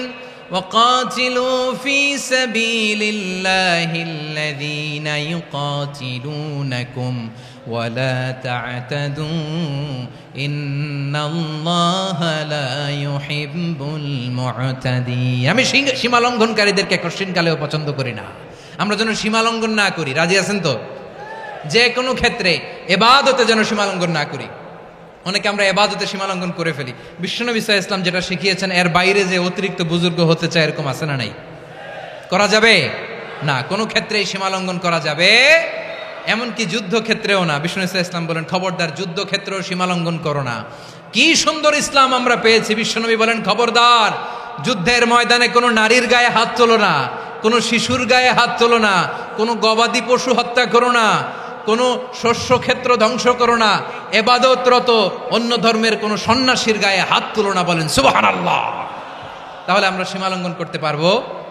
প্রিয় ভাইরা, একটা সুখী, সমৃদ্ধ, শান্তির সমাজ, মানবিক সমাজ যদি আমরা গঠন করতে চাই, আমাদের আল্লাহর দেয়া কয়টা আদেশ মানতে হবে বলেন দেখি? সবাই বলেন কয়টা? আর বেঁচে থাকতে হবে কয়টা জিনিস থেকে? আওয়াজ করে বলেন কয়টা? আচ্ছা, আদেশ নাম্বার 1 কি ছিল বলেন? আল্লাহর আদেশ কি? 1 নাম্বার আদাল, ন্যায়পরায়ণতা। আমরা সুবিচার, সুশাসন, ন্যায় বিচার চাই কি চাই না? 2 নম্বরে কি ছিল? মাশাআল্লাহ, আওয়াজ করে বলেন 2 নম্বরে কি ছিল? ইহসান, আমরা যেন সবার প্রতি দয়া পরবশ হই, ইহসান করি। 3 নম্বরে কি ছিল? নিকটাত্মীয়দের দান করা, তাদের অধিকার প্রাপ্য বুঝিয়ে দেওয়া। পাশাপাশি 3টা জিনিস থেকে আল্লাহ বারণ করেছেন, নিষেধ করেছেন। তার প্রথমটা ফাহশা, অশ্লীলতা। অশ্লীলতার সাথে আমাদের কোনো সম্পর্ক। আজকের এই ঐতিহাসিক চট্টগ্রামের প্যারেড ময়দান থেকে আমরা যত ধরনের মা তাহারা মিনহা মা বাতান, প্রকাশ্য অপ্রকাশ্য, দৃশ্যমান অদৃশ্যমান, সব অশ্লীলতা থেকে নিজেদেরকে মুক্ত ঘোষণা করলাম। অশ্লীলতাকে আমরা না বলে দিলাম। আওয়াজ করে সবাই বলুন নো। অশ্লীলতার সাথে আমাদের কোনো সম্পর্ক। 2 নম্বর নিষেধাজ্ঞা কি ছিল? আল মুনকার, সমাজের যত মন্দ কাজ এগুলোকে আমরা প্রতিরোধ করব। রাজি আছেন তো সবাই? 3 নম্বরে আল বাগি, সীমালঙ্ঘন। কোন মুসলিম সীমালঙ্ঘন করে না, এমনকি যুদ্ধক্ষেত্রেও না। আওয়াজ করে বলেন ঠিক কি না? রাব্বুল আলামিন শেষে বললেন ইয়াইদুকুম লাআল্লাকুম তাযাক্কারুন, আল্লাহ তোমাদেরকে উপদেশ দেন যাতে তোমরা শিক্ষা গ্রহণ করো। আমরা উপদেশ দিব, আমরা জোর করে কাউরে কিছু মানাতে চাই না। লা ইকরাহা ফিদ্দিন ওয়া যাক্কির ফা ইন্না যিকরা তানফাউল মুমিনিন। উপদেশ দিলে এটা মুমিনদের কাজে দেয়। লাস্তা আলাইহিম বিমুসাইতির ইন্নামা আনতা মুযাক্কির। নবী হে, আপনি রিমাইন্ডার দাতা, আপনি উপদেশ দিবেন। আমরাও বিশ্বনবীর এই হাদিসগুলো থেকে, কোরআনের আয়াত থেকে রিমাইন্ডার, এই কথামালা, বাণীবাহক হিসেবে এই বাণীগুলো আপনাদের সাথে কাছে পৌঁছে দিলাম। আমরা আল্লাহ তাআলার কাছে প্রার্থনা করি, আল্লাহ আমরা যেন আদল দিয়ে আমাদের সমাজকে গঠন করতে পারি। আল্লাহ আমরা যেন ইহসান করতে পারি, আমরা যেন নিকটাত্মীয়দের দান করতে পারি। আল্লাহ যত ধরনের অশ্লীলতা, অনাচার, মন্দ কাজ, সীমালঙ্ঘন, অবাধ্যতা থেকে যেন আমরা বেঁচে থাকতে পারি। আল্লাহ তাআলা আমাদের সবাইকে কথাগুলো বোঝার ও আমল করার তৌফিক দান করুক।